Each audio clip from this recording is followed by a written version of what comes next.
მშვიდობის საქმიანი ეთერს ვიწყებთ Pirveliზე ბიზნეს მედია საქართველოს გუნდის წევრებთან ერთად.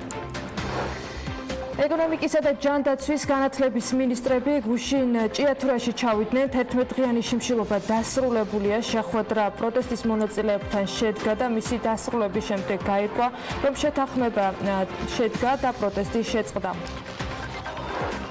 გუშინდელი საკონცერტო განხილვის ცენტრალური ფიგურა კი დავით საგანელიძე იყო. საპარტნიორო ფონდის ხელმძღვანელთან დეპუტატებს რამდენიმე საათიანი შეხვედრა ჰქონდათ. საუბარი ბევრ თემაზე იყო, მათ შორის საგანელიძე ამბობს, რომ ფონდის სტრუქტურა შესაძლებელია. ამ დრომდე მოქმედი სტრუქტური და მიმდინარე საკითხებიდან დავით საგანელიძემ რამდენიმე პროექტი და პრობლემა გამოყო. მისი თქმით, თევზის წარმოება რომ არ გვაქვს, ეს ჩვენი ეკონომიკის ძალიან დიდი ჩავარდნა. ფონდის გენერალური დირექტორის განცხადებით, კრედიტ სუისთან და მისგან აღებული 150 მილიონი დოლარის სესხი კაბალურია, რაც რესტრუქტურიზაციის საშუალებას არ იძლევა. საგანელიძის განცხადებით, სახელმწიფო კომპანიების საპარტნიორო ფონდის მფლობელობაში არ უნდა იყოს. გუშინ კომიტეტშივე ითქვა, რომ სახელმწიფო საწარმოების მართვის ეფექტიანობას პარლამენტი შეისწავლის და ამისთვის სპეციალური კომისია შეიქმნება.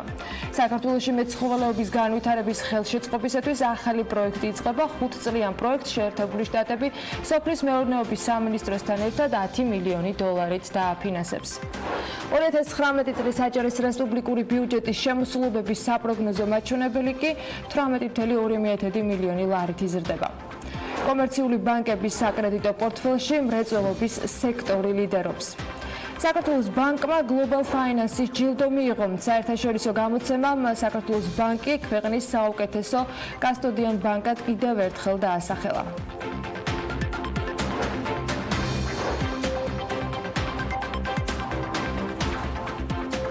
დილა მშვიდობისა. ევროპული არჩევნები თავის ეშვება და ცოტახნით საქმიანი დილის სტარტისთვისაც ამ ამბებს ვირჩევთ, მიუხედავად იმისა, რომ ბუკა პეტრიაშვილი ანალიტიკით ხვალ შემოგვიერთება. მოკლედ, ასეთი ამბებია. ტერეზა მეი მიდის და ამავე დროს ბრიტანეთში გამართულ ევროპარლამენტის არჩევნებში ბრექსიტის პარტია იმარჯვებს.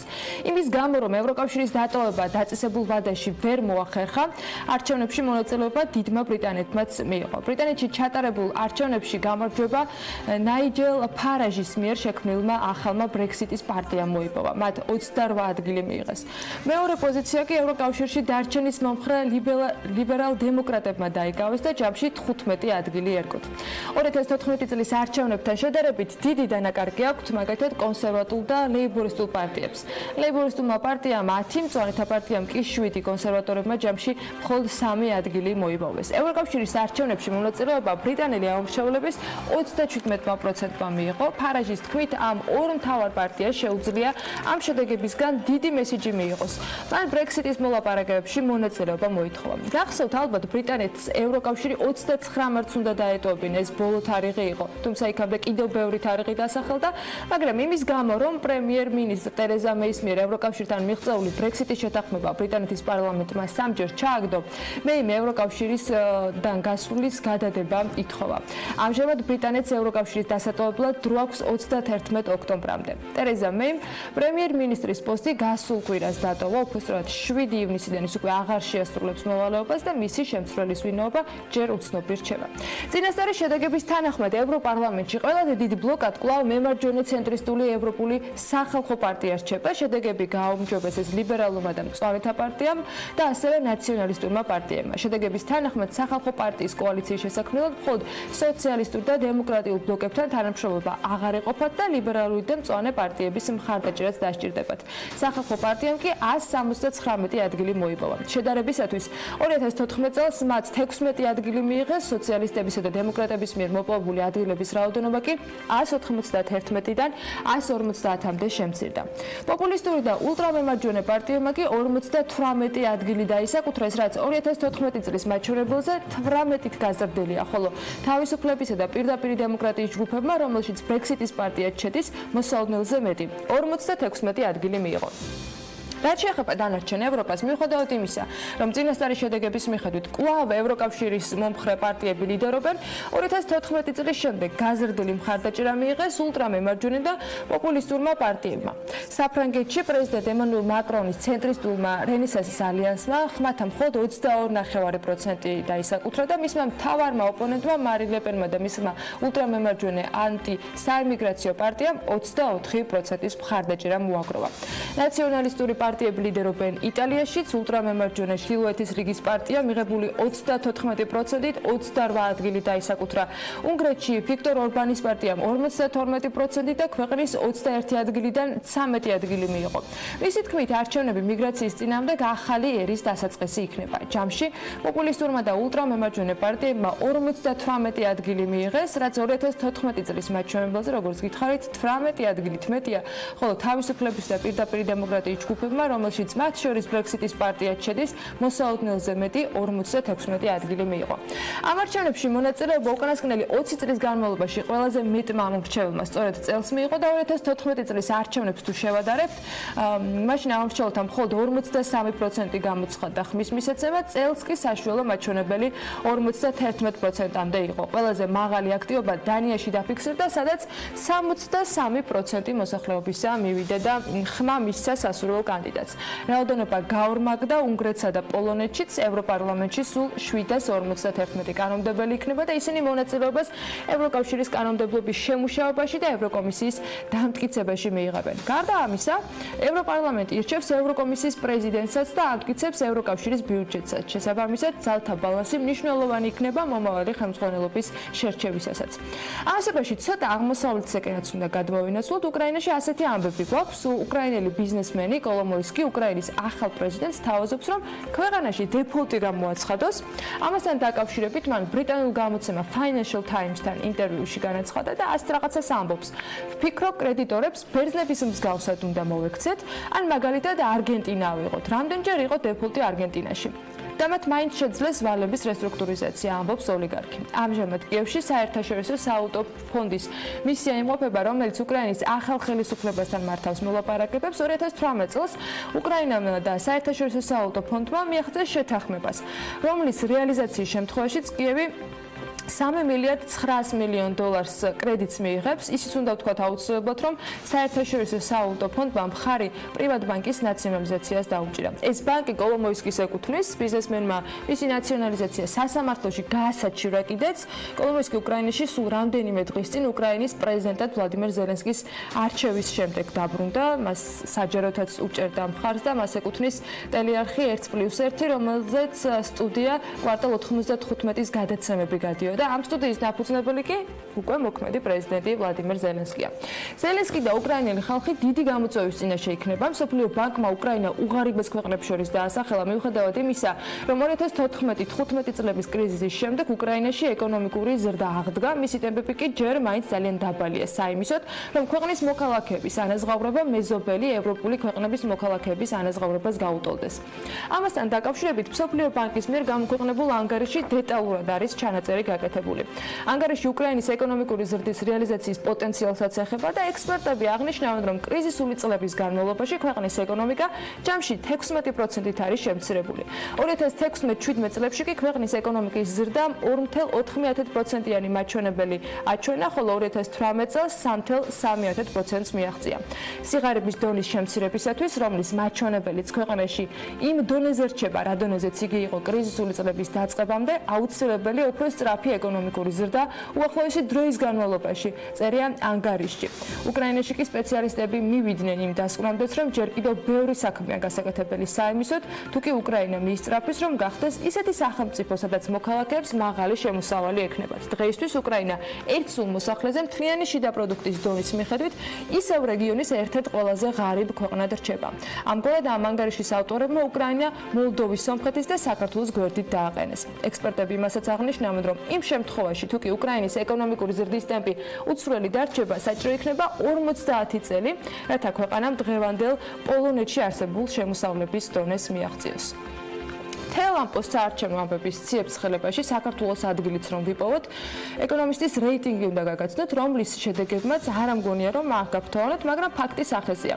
The Economist-ის დემოკრატიის ინდექსში პოზიციები რამდენიმე კრიტერიუმით არის შეფასებული და ესენია: დემოკრატიის დონე, საარჩევნო პროცესის მთავრობის ფუნქციონირების, პოლიტიკაში მონაწილეობის, პოლიტიკური კულტურის და სამოქალაქო თავისუფლების მიხედვით. ინდექსში ქვეყანა 99 ადგილს იკავებს და ჯამური ქულა აქვს 5.5. საქართველოს ჰიბრიდული რეჟიმის ქვეყნების ჯგუფში ხვდება, ეს კი იმას ნიშნავს, რომ არ ტარდება სრულიად სამართლიანი და თავისუფალი არჩევნები. მთავრობა პოლიტიკურ ოპონენტებზე ზეწოლას ახორციელებს, სასამართლო კი არ არის დამოუკიდებელი. გავრცელებულია კორუფცია და ასე შემდეგ. აფრიკა ყველაზე არადემოკრატიული კონტინენტი გახლავთ, თუმცა ამ კონტინენტის 11 ქვეყანა დემოკრატიის ინდექსში უფრო მაღალ პოზიციას იკავებს, ვიდრე მაგალითად საქართველოს თავისი 5.5 ქულით. ანუ ისინი საქართველოზე მეტად დემოკრატიული ქვეყნები არიან. აფრიკაში ყველაზე დემოკრატიული ქვეყანა მავრიკია, რომელიც მადაგასკარის კუნძულთან ახლოს ინდოეთის ოკეანეში მდებარეობს. მავრიკი მდიდარი ქვეყანაც არის და სხვათა შორის ერთ მოსახლეზე აქ შემოსავალი $25,000. დემოკრატიის ინდექსში მავრიკს მე-17 ადგილი უჭირავს, შემდეგ მას კაბო-ვერდე მოჰყვება, ასევე კუნძულოვანი ქვეყანა, ოღონდ ატლანტის ოკეანეში. კაბო-ვერდე 26 ადგილზე არის. საქართველოს და აფრიკის ქვეყნებზე უკეთესი შეფასებითა და საერთო ინდექსი საქართველოსაც, მათ შორის საერთო ინდექსით შეერთებული შტატები პოზიციონირებს, თუმცა არჩევნების წინ ციებ-ცხელება არც სხვათა შორის ოკეანეთის გადაღმა აკლიათ. მაგრამ უფრო მეტად მნიშვნელოვანი და საყურადღებო მთელი მსოფლიოსათვის მაინც ის ურთიერთობებია, რომელიც ამერიკა-ჩინეთს შორის იძაბება და ივნისში გასამართ შეხვედრამდე ვინიცის კიდევ რა გადაწყვეტილებებს მიიღებენ. აი რა როლი ექნება მათ შორის ერთ-ერთ ბოლო გადაწყვეტილებას Huawei-ის ამერიკა-ჩინეთის სავაჭრო ომში და რას ფიქრობს Apple-ის წინააღმდეგ სანქციების თეორიულ ამოქმედებაზე, თავად ჩინური კომპანიის აღმასრულებელი დირექტორი, სწორედ ამაზე უნდა ვისაუბროთ ახლა ეთერში და საქმიანი დილის მაყურებლებისათვის ლევან თაღიაშვილი შემოგვიერთება, რომელმაც მთელ ამ პროცესს გადახედა და გაგვაცნობს იმ პოზიციასაც, რომელიც Huawei-ის ხელმძღვანელისგან გუშინ გახდა საჯარო. ლევან დილამშვიდობით. დილამშვიდობით, ანა მივესალმებით ჩვენ მაყურებელს. დიდი ხანია ამერიკის შეერთებული შტატები Huawei-ის ოპერირებაში ხელს უშლის, მაგალითად დღემდე ამერიკის ბაზარზე მისი გაყიდვა არაა დაშვებული და ქვეყანაც ცდილობს ევროპაშიც წყალი შეუყენოს მის მოღვაწეობას. რამდენიმე დღის წინ კი მოხდა ის, რაც ნაკლებად მოულოდნელი იყო, Google-მა Huawei-ის Android-ის ლიცენზია შეუჩერა, კერძოდ Google-ის გადაწყვეტილებით Huawei-ის Android-ის ღია კოდის პროექტზე კავშირი შეუჩერდება. ხოლო ჩინური კომპანიის ახალ smartphone-ებს Google-ის მაღაზიაზე Google Play Store-ზე წვდომა საერთოდ აღარ ექნებათ. ასევე შეუფერხდებათ კავშირი Gmail-თან, გარკვეული დროის გასვლის შემდეგ კი ტრამპმა პირდაპირ გააჟღერა Huawei-ის სახელი და აღნიშნა, რომ ამერიკა-ჩინეთის სავაჭრო ომში ჩინურ ტექნოლოგიურ გიგანტს, რომელმაც გასულ წელს გაყიდული smartphone-ების რაოდენობით თვით Apple-საც კი გადაუსწრო, ერთ-ერთი გადამწყვეტი როლი ექნება, რადგან ის ამერიკისთვის საფრთხეს წარმოადგენს. ჩინეთისგან ტრამპი დიდი ხანია ვერ იღებს სასურველს. მისი მოლაპარაკების ნიჭი კი საქვეყნოდაა ცნობილი, ამიტომ არაა გამორიცხული, რომ Google-ის გავლით სწორედ სავაჭრო ომში სასურველის მისაღწევად გამოიყენა Huawei. წარმოვიდგინოთ რეალობას, სადაც Huawei-ის smartphone-ებს Google-ის არანაირი მხარდაჭერა არ აქვს და ვერც YouTube-ს გახსნით, ვერც Gmail-ს თუ სხვა პროდუქტს. ცხადია, ეს დამანგრეველი იქნება ტექნოლოგიური გიგანტისთვის. ვნახოთ, შეიძლება ამ ყველაფერმა გაჭრას კიდევაც, მანამდე კი Bloomberg-მა Huawei-ის აღმასრულებელ დირექტორთან რენ ჟენგფეისთან ჩაწერა ინტერვიუ, სადაც საინტერესო აქცენტები დაისვა. ჟენგფეი კატეგორიულად ეწინააღმდეგება Apple-ის იდენტური გზით დასჯას და ამბობს, რომ მსგავსი ნაბიჯი ჩინეთის ხელისუფლებისგან გამორიცხულია. თუმცა თუ ასე მოხდება, სწორედ ის დაიცავს პირველი ამერიკულ კომპანიას. მას შემდეგ, რაც ამერიკის შეერთებული შტატები ჩვენს კომპანიაზე შეტევას ახორციელებს, ძალიან საინტერესო და განსხვავებული პროცესები მიდის ჩვენთან. 30 წელია, რაც ბიზნესში ვარ. ამ პერიოდის განმავლობაში ჩვენი გუნდის ზოგიერთი წევრი გაზარმაცდა, კორუფციაში გაერია. ბევრი მათგანი გამდიდრდა და აღარ სურდათ დიდი ძალისხმევით მუშაობა. ჩვენზე განხორციელებული შეტევის შემდეგ კი ისევ ერთი გუნდი გავხდით და ძალიან ბევრი ვიშრომეთ ჩვენი პროექტის განვითარებისთვის. არ მსურს, რომ ჩვენს თანამშრომლებს ანტიამერიკული განწყობა გაუჩნდეთ. ჩვენ ძალიან ბევრი უნდა ვისწავლოთ 200 წლიანი გამოცდილების მქონე ქვეყნისგან. ვფიქრობ, რომ ამერიკის ქმედებებმა ჩვენზე პოზიტიურად იმოქმედა და არა პირიქით. CNN-ის ინფორმაციით, ამერიკამ გარკვეული ზეგავლენა დიდ ბრიტანეთსა და იაპონიაზეც მოახდინა და ამ ორ ქვეყანაში Huawei-ის ახალი მოდელების გამოსვლა ბაზარზე მცირე ხნით გადაიწევს. ეს ყველაფერი ცხადია ჩინური კომპანიის მეორე ადგილს Samsung-ის შემდეგ საფრთხეს უქმნის, რადგან შესაძლოა სმარტფონების გაყიდვები დრამატულად შემცირდეს. რაც ეხება წლევანდელი წლის პირველი კვარტლის მონაცემებს, CNN-ის მიხედვით, Huawei მხოლოდ ჩინეთში იანვარ-მარტში 30 მილიონი სმარტფონი გაყიდა, რაც 41%-ით მეტია გასულ წელზე. თუმცა ეს რიცხვები სანქციების ამოქმედებამდე იყო და შესაძლოა 3 თვის შემდეგ რადიკალურად შეიცვალოს. რაც ეხება 2018 წლის რიცხვებს, როგორც გითხარით, მან ისტორიაში პირველად გადაუსწრო Apple-ს და არც მეტი არც ნაკლები 200 მილიონი სმარტფონი გაყიდა, რაც ამერიკის ბაზრის გარეშე მიღწეული წარმატებაა. მადლობა ლევან, საინტერესო მემუხილვისათვის. ვნახოთ, როგორ გადაწყდება Huawei-ის ბედი და ზოგადად ჯამში რა გადაწყვეტილებას მიიღებენ ამერიკის შეერთებული შტატების და ჩინეთის ხელისუფალნი საიმისოდ, რომ უახლოეს მომავალში, მათ შორის ამ მოლაპარაკებების ფარგლებში მთელი მსოფლიოდან Huawei-ის მომხმარებლები იქნებიან. ესენი თუ სხვა რომელიმე კომპანიის წარმომადგენელთა პროდუქტის მომხმარებლები, უფრო რელევანტური და უფრო ცხადი ინფორმაცია მივიღოთ. მოკლედ, ახლა ისევ საქართველოს უნდა დაუბრუნდეთ და ჩვენ მოკრძალებულ 2019 წლის აპრილში წინა თვესთან, ანუ მარტთან შედარებით, საქართველოს კომერციული ბანკების მიერ ფიზიკურ პირებზე გაცემული სესხების მოცულობა 102 მილიონი ლარით, ანუ დაახლოებით 0.7%-ით გაიზარდა, ბოლო 1 წელიწადში კი 2 მილიარდი მილიონი ლარით ზრდააჩვენა და ეს არის 16%-ით გაზრდილი მაჩვენებელი მიმდინარე წლის 1 მაისის მდგომარეობით 12.9 მილიარდი ლარის სესხია გაცემული ჯამში ფიზიკურ პირებზე, რაც არის მთლიანი სესხების 48%. აპრილში 124 მილიონი ლარით გაიზარდა უძრავი ქონებით უზრუნველყოფილი სესხების მოცულობა და 8 მილიარდ 800 მილიონი ლარი შეადგინა. ლარში გაცემული სესხები 164 მილიონი ლარით არის გაზრდილი და უცხოურ ვალუტაში 40 მილიონი ლარით შემცირებული. ბოლო 1 წელში კი 2 მილიარდ 100 მილიონი ლარით ზრდა დაფიქსირდა. აპრილში 5 მილიონი ლარით შემცირდა სამომხმარებლო სესხების მოცულობა და 3 მილიარდ 800 მილიონი ლარი შეადგინა. მათ შორის მოკლევადიანი სამომხმარებლო სესხები 34 მილიონი ლარით კლებას აფიქსირებს, თუმცა გრძელვადიანი 29 მილიონი ლარით ზრდას. ცალკე ლარში აღებული სამომხმარებლო სესხები 7 მილიონი ლარით არის გაზრდილი. ბოლო 1 წელიწადში სამომხმარებლო სესხები 5 მილიონი ლარით ზრდას აჩვენებს, თუმცა ზრდა გრძელვადიან სამომხმარებლო სესხებზე მოდის, მოკლევადიანი 429 მილიონი ლარით კლების ტენდენციას გვაჩვენებს. 1 მაისის მდგომარეობით კი სამომხმარებლო სესხების საშუალო წლიური შეწონილი საპროცენტო განაკვეთი 17.1%-ია. 1 წლის წინ ის 16.4% იყო. აპრილში მოკლევადიან სამომხმარებლო სესხებზე საშუალო წლიური საპროცენტო განაკვეთი 20%-დან 21.2%-მდე გაიზარდა, ხოლო გრძელვადიანზე 16.9%-დან 16.8%-მდე შემცირდა.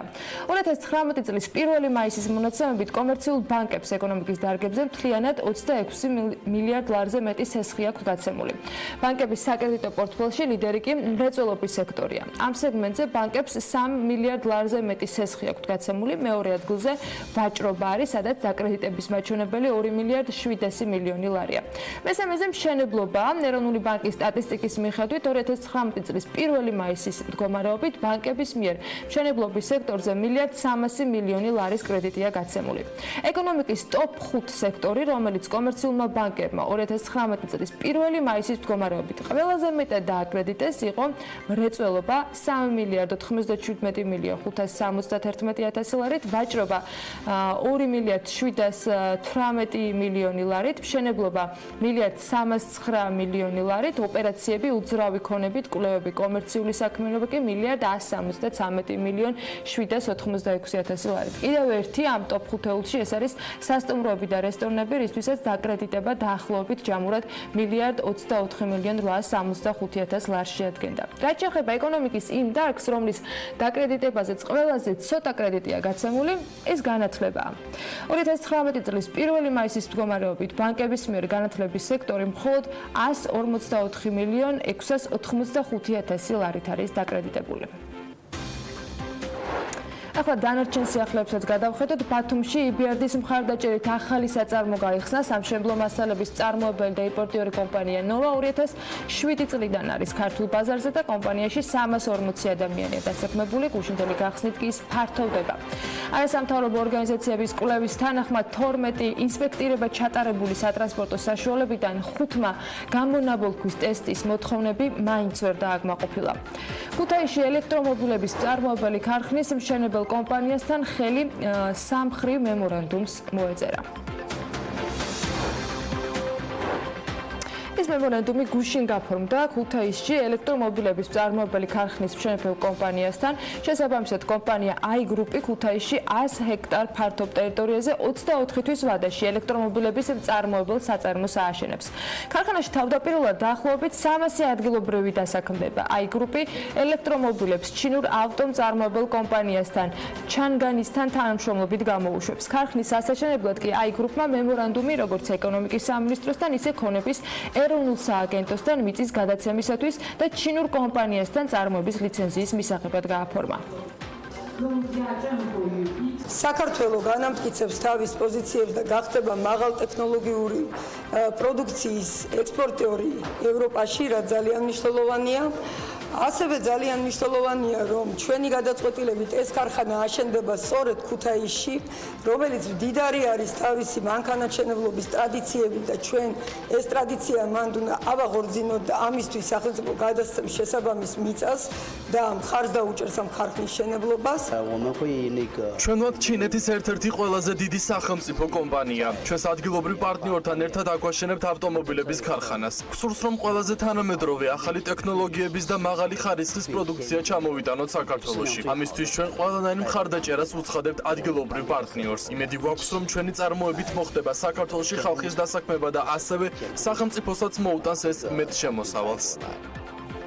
კომპანია AI Group-ი თავის მხრივ საინვესტიციო ჯგუფის AI Production-ის შემადგენლობაში, რომლის ხელმძღვანელმა აკაკი მამალაძემ ჟურნალისტებთან განმარტა, რომ თავდაპირველად წარმოება ქართული ბაზრისთვის იქნება გათვლილი და შემდეგ უკვე ევროპულ მომხმარებელთან დაკავშირებასაც შეეცდებიან. საწარმოს ამოქმედებიდან პირველი 18 თვის განმავლობაში 5000 ელექტრომობილის გამოშვებაა ნავარაუდები. ქარხანა საწყის ეტაპზე 300 ადგილობრივ მუშახელს დაასაქმებს. პირველ ეტაპისთვის ჯერ არის განკუთვნილი საქართველოში, როგორც ესე იგი ტესტ რეჟიმში მუშაობა და გამართოთ ადგილობრივი ბაზარის მიწოდების ხელშეწყობა, რაც თავისთავად გულისხმობს პირველ რიგში ადგილობრივ ყველა სეგმენტს, მეტწილად ყველა სეგმენტს კონდეს ხელმისაწვდომობა შეიძინოს ქართული ავტომობილი. ძალიან ბევრი პრივილეგია გვაქვს, რომ გავიტანოთ ევროპაში ჩვენი პროდუქცია და ამისთვის როგორც სახელმწიფო, ასევე ჩინური მხარე ყველანაირად შეუწყობს ხელს, რომ დროზე მოვახერხოთ ევროპის ბაზარზე გასვლა.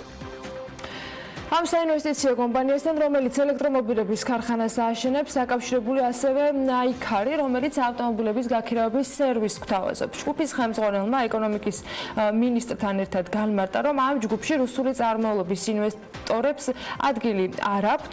აკაკი მამალაძემ თქვა, რომ ერთ-ერთი პარტნიორი არის უკრაინელი, რომელიც დაახლოებით 10 წლის წინ რუსეთში მართლაც მოღვაწეობდა, თუმცა დღეს ამ ქვეყანასთან არანაირი შეხება არ აქვს. ნათიათურნავა კი განმარტავს, რომ AI Group-ი ქართული კომპანია და მისი საქმიანობა ადგილობრივ კანონმდებლობასთან წინააღმდეგობაში არ მოდის. გასხედავთ თქვენ კანონის დარღვევას, რომ ორი რუსი ფიზიკური პირი იქნება მინორიტარი მეპატრონე. ჩვენ ძალიან პრინციპულად უდგებით ყველა კომპანიას, რომელიც მოღვაწეობს საქართველოში. ჩვენთვის თავარია, რომ კომპანია იყოს შეესაბამებოდეს ჩვენ კანონმდებლობას მათი ფორმა, მათი საქმიანობა. ჩვენ ამას ძალიან პრინციპულად გავაკონტროლებთ.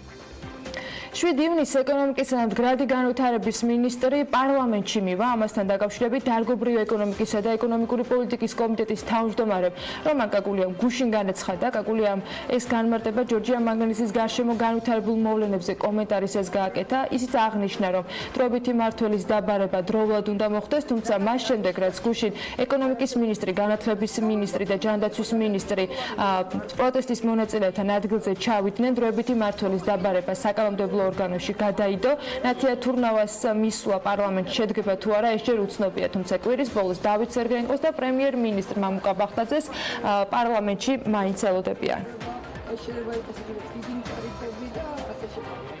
ტყიბულში ქვანახშირის კარიერში მიწა და ქვანახშირის მასა ჩამოიშალა და 55 წლამდე მამაკაცი მოიყოლა. საგანგებო სიტუაციების მართვის სამსახურის ინფორმაციით, სამაშველო ოპერაციაში დაუყოვნებლივ იყო ჩართული სასაზღვრო პოლიციის ვერტმფრენი და განსაკუთრებულ საგანგებო სიტუაციებზე რეაგირების მთავარი სამმართველოს მაშველთა ჯგუფი.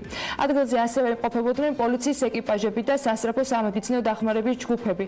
მიმდინარეობდა რამდენიმე საათის განმავლობაში სამაშველო ოპერაცია, როგორც შინაგან საქმეთა სამინისტრო განმარტავს, მომხდარზე გამოძიება საქართველოს სისხლის სამართლის კოდექსის 240 მუხლის მეორე ნაწილით დაიწყო, რაც სამთო სამშენებლო ან სხვა სამუშაოების წარმოებისას უსაფრთხოების წესის დარღვევას გულისხმობს. გუშინვე მომხდართან დაკავშირებით საკნახშირმა განცხადება გაავრცელა. საკნახშირის ადმინისტრაციის განმარტებით 2018 წლის 16 ივლისის შემდეგ ტყიბულში ნახშირის მოპოვებითი სამუშაოები შეჩერებულია. შესაბამისად, კომპანიამ შეჩერა ყველა კონტრაქტორ და კერძო პირთა ხელშეკრულებები და მიმართა მათ საკუთრებაში არსებული ტექნიკა გაეტანათ. ასევე კომპანიამ მიმართა შესაბამის უწყობებს, რომ გაეკონტროლებინათ კერძო მოპოვების კარიერები, რათა არ მომხდარიყო უნებართო შეჭრა და ნახშირის მოპოვება, რასაც რამდენჯერმე ადგილი ჰქონდა. კომპანია ასევე ადასტურებს, რომ მიწის ქვეშ მოყოლილი პირი 2010 წლიდან საკნახშირის თანამშრომელი იყო და მუშაობდა ელმავლის მემანქანედ. ასევე აღნიშნავს კომპანია, რომ საკნახშირი ფლობდა ინფორმაციას, რომ კონტრაქტორები პერიოდულად ფარულად აგრძელებდნენ მოპოვებით სამუშაოებს ლიცენზიის სამთო მინაკუთვნებში არსებულ გარე შახტებში, თუმცა ამის მიუხედავად ვერ მოხერხდა, რომ სრულად ყოფილიყო პრობლემა აღმოფხვრილი.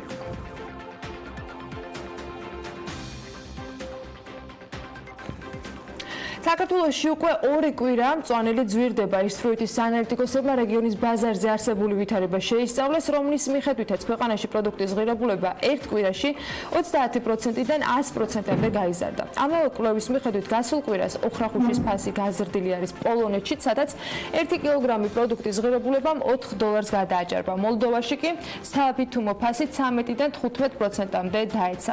რაც შეეხება რუსულ ბაზარს, აქ მწვანელის ფასი თითქმის უცვლელი არის, რაც გასული რამდენიმე კვირის განმავლობაში იყო დაფიქსირებული. გაყიდვების ზრდის მიზნით კი მწარმოებლებმა ქინძის ფასი 10%-ით შეამცირეს. თუმცა ანალიტიკოსები აღნიშნავენ, რომ პროდუქტის ღირებულება მაინც მაღალია. 1 კილოგრამი $4-დან მეტი ღირს, გაყიდვების რაოდენობა კი უცვლელი რჩება.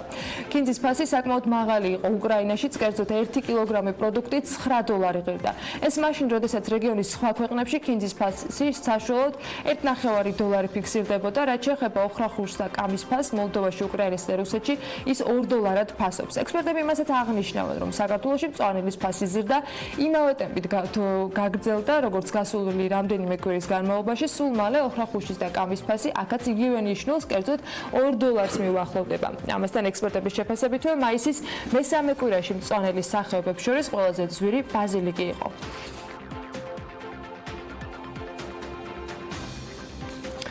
პარლამენტის საფინანსო საბიუჯეტო კომიტეტმა ჩააგდო ევროპული საქართველოს დეპუტატის გიორგი კანდელაკის ინიციატივა გაზრდილი იყო საფოსტო გზავნილების გამბეჟების მინიმალური ზღვარი 500 ლარამდე. 25 მარტს დარგობრივი ეკონომიკის კომიტეტმა ამ ინიციატივას მაშინ მხარი დაუჭირა. ინიციატივის მომხრეს ხდომის მხოლოდ 2 მონაწილე იყო, რომან გოცირიძე და დავით ჭიჭინაძე გუშინ, ფინანსთა მინისტრის მოადგილემ გიორგი კაკაურიძემ კი 3 მიზეზი დაასახელა გუშინ პარლამენტში, თუ რატომ არ ემხრობა მისი უწყება ამ ინიციატივას. კაკაურიძის თქმით, ცვლილება წინააღმდეგობაში მოვიდოდა ასოცირების ხელშეკრულებით გათვალისწინებულ ევროდირექტივასთან, შეამცირებდა საბიუჯეტო შემოსავლებს და მეწარმეების ნაწილს არაკონკურენტულ ვითარებაში ჩააყენებდა.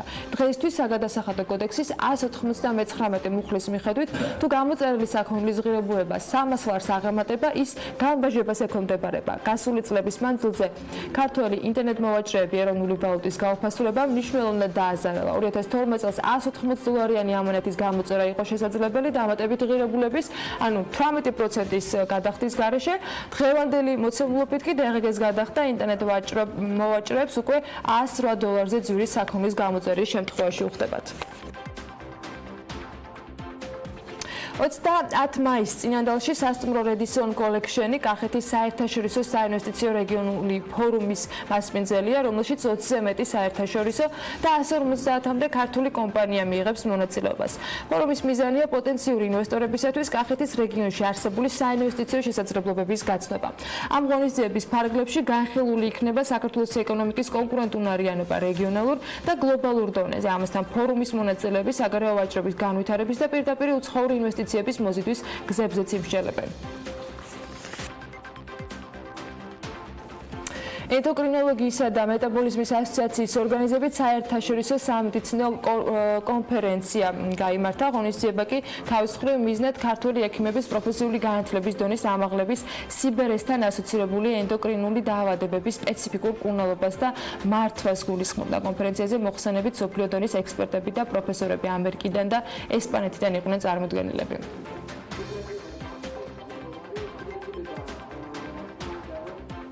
ჩვენი შეხვედრის თემა არის ძალიან საინტერესო და ახალი ენდოკრინოლოგიაში, კერძოდ ეხება დაბერების ენდოკრინოლოგიას.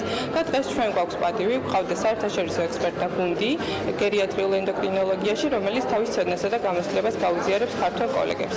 აღნიშნული ღონისძიება მიზნად ისახავს უწყვეტი სამედიცინო განათლების უზრუნველყოფას ქვეყანაში. განათლებისა და მეცნიერების სამინისტროს მიერ უახლოეს მომავალში ბორჯომში პროფესიული სასწავლებელი აშენდება. პროფესიული სასწავლებლისათვის ტერიტორია ბორჯომის მუნიციპალიტეტმა უკვე გამოყო. საკრებულოს ხდომაზე დეპუტატებმა მხარი განათლებისა და მეცნიერების სამინისტროსთვის მიწის ნაკვეთის დროებით სარგებლობაში გადაცემას დაუჭირეს. თანამედროვე სტანდარტებით აღჭურვილი სასწავლებელი 152 სტუდენტზე იქნება დაახლოებით გათვლილი. პროფესიულ სასწავლებელში ძირითადი სპეციალობების 3 მართულებას მოიცავს. ეს არის ტურიზმი, სამშენებლო საქმე და სოფლის მეურნეობა. პროექტის ღირებულება კი დაახლოებით 5 მილიონი ლარია. ბორჯომის მუნიციპალიტეტში პროფესიული სასწავლებლის მშენებლობა, რომელიც გათვლილი 152 სტუდენტზე და მშენებლობა უნდა დაიწყოს მესხეთის ქუჩაზე დაახლოებით ლიკანის ტერიტორიაზე. დღეს საკრებულომ დაამტკიცა ამ ტერიტორიის ამ მიწის გადაცემა განათლებისა და მეცნიერების სამინისტროს შესაბამისი სიყისთვის. ეს გახლავთ ინფრასტრუქტურის სააგენტო, რომელიც უკვე მუშაობს აღნიშნულ პროექტზე, სულ მალე დასრულდება პროექტი და მალე დაიწყება პროფესიული სასწავლებლის მშენებლობა. დაახლოებით 5 მილიონიან პროექტია საუბარი, რაც ბორჯომისთვის, მთლიანად ბორჯომის მუნიციპალიტეტისთვის იქნება ძალიან მნიშვნელოვანი, რადგან აქ ყოველწლიურად 150 და დაახლოებით 150 ახალგაზრდა შეძლებს დაეუფლოს სხვადასხვა პროფესიას.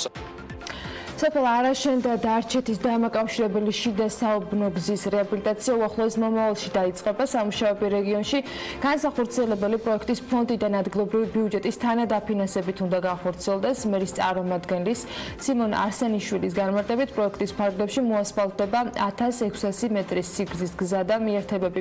ასევე გეგმაში არის სანიაღური არხის მოწყობაც. სარეაბილიტაციო სამუშაოებს კი ტენდერში გამარჯვებული კომპანია ნიუ გრუპი განახორციელებს. ტირსის საცხოვრებელ კომპლექსში საერთაშორისო სტანდარტების კალათბურთის მოედანი გაიხსნა. ეს არის რეგიონში პირველი სტადიონი, რომელიც ყველა სტანდარტს აკმაყოფილებს. გამომდინარე იქიდან, რომ ტირსის არჩევანი ჯანსაღი ცხოვრების წესია, ამ მიმართულებით აქტიურად მუშაობენ საკუთარი რესურსით სტადიონზე, როგორც მოყვარულებისათვის, ასევე პროფესიონალი კალათბურთელებისათვის ტურნირის მოწყობისთვისაც. ნინი ლონგურაშვილი სტუმრობდა ტირსის საცხოვრებელ კომპლექსს და რა თქმა უნდა სტადიონის მოინახულა. ტირსის საცხოვრებელ კომპლექსში რეგიონში პირველი საერთაშორისო სტანდარტების კალათბურთის მოედანი გაიხსნა.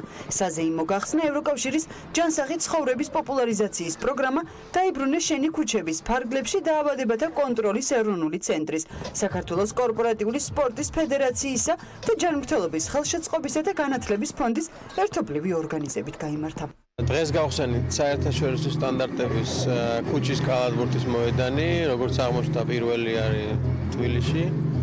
შესაბამისად ძალიან გვიხარია, რომ უმასპინძლებთ აწი როგორც შიდა ჩვენ რეზიდენტებს, ასევე სხვა სტუმრებსაც. დღეიდან ჩვენ ვიწყებთ და ვეგმოთ ასევე საკუთარი რესურსებით დავაორგანიზოთ ბევრი ტურნირი და მე ვფიქრობ, რომ თბილისში ერთ-ერთი საინტერესო ადგილი გახდება. ღონისძიებას, რომელიც მოსახლეობაში ჯანსაღი ცხოვრების წესის პოპულარიზაციას ისახავს მიზნად, საქართველოს პარლამენტის სპორტის და ახალგაზრდულ საქმეთა კომიტეტის თბილისის საკრებულოს, საქართველოს განათლების სამინისტროს თბილისის მერიისა და დაავადებათა კონტროლის ეროვნული ცენტრის წარმომადგენლები ესწრებოდნენ. მათთან ერთად მოყვარული და პროფესიონალი კალათბურთელებიც. ჩემი აზრით, თბილისში გარემოედნები რაც არის, ეს არის ნამდვილად საუკეთესო და მაქსიმალურად ვეცადეთ, რომ ევროპულ და მსოფლიო სტანდარტებთან მიახლოებული გამოვიდა და მადლობას გადავუხდი კომპლექს დილს, რამაც მოგცა საშუალება, რომ ესეთი მოედანი გაგვეკეთებია, სადაც ჩატარდება არაერთი ასე ვთქვათ, ტურნირი მოყვარული და პროფესიონალი კალათბურთელებისთვის, რასაც რა თქმა უნდა მივესალმებით და ვიმედოვნებ, რომ კიდე ესეთი ბევრი მოედანი გაკეთდება თბილისში. ძალიან მიხარია, რომ იხსნება ესეთი სტადიონები და კალათბურთის მოედნები. ეს არის ჩვენი ზუსტად არა მარტო ჯანსაღი ცხოვრების წესი, ეს არის ჩვენი ჯანსაღი ერი. ჯანსაღი ბავშვობა და ასე შემდეგ. ამიტომ ყველას ვლოცავ დღევანდელ დღეს. დირსის საცხოვრებელ კომპლექსში სპორტული ინფრასტრუქტურა მუდმივად ვითარდება და კომპანია ას ჯორჯია დირსის სოციალური პასუხისმგებლობის სტრატეგიის ფარგლებში მომავალშიც გააგრძელებს ჯანსაღი ცხოვრების წესის პოპულარიზაციისადმი მიმართული ღონისძიებების მხარდაჭერას.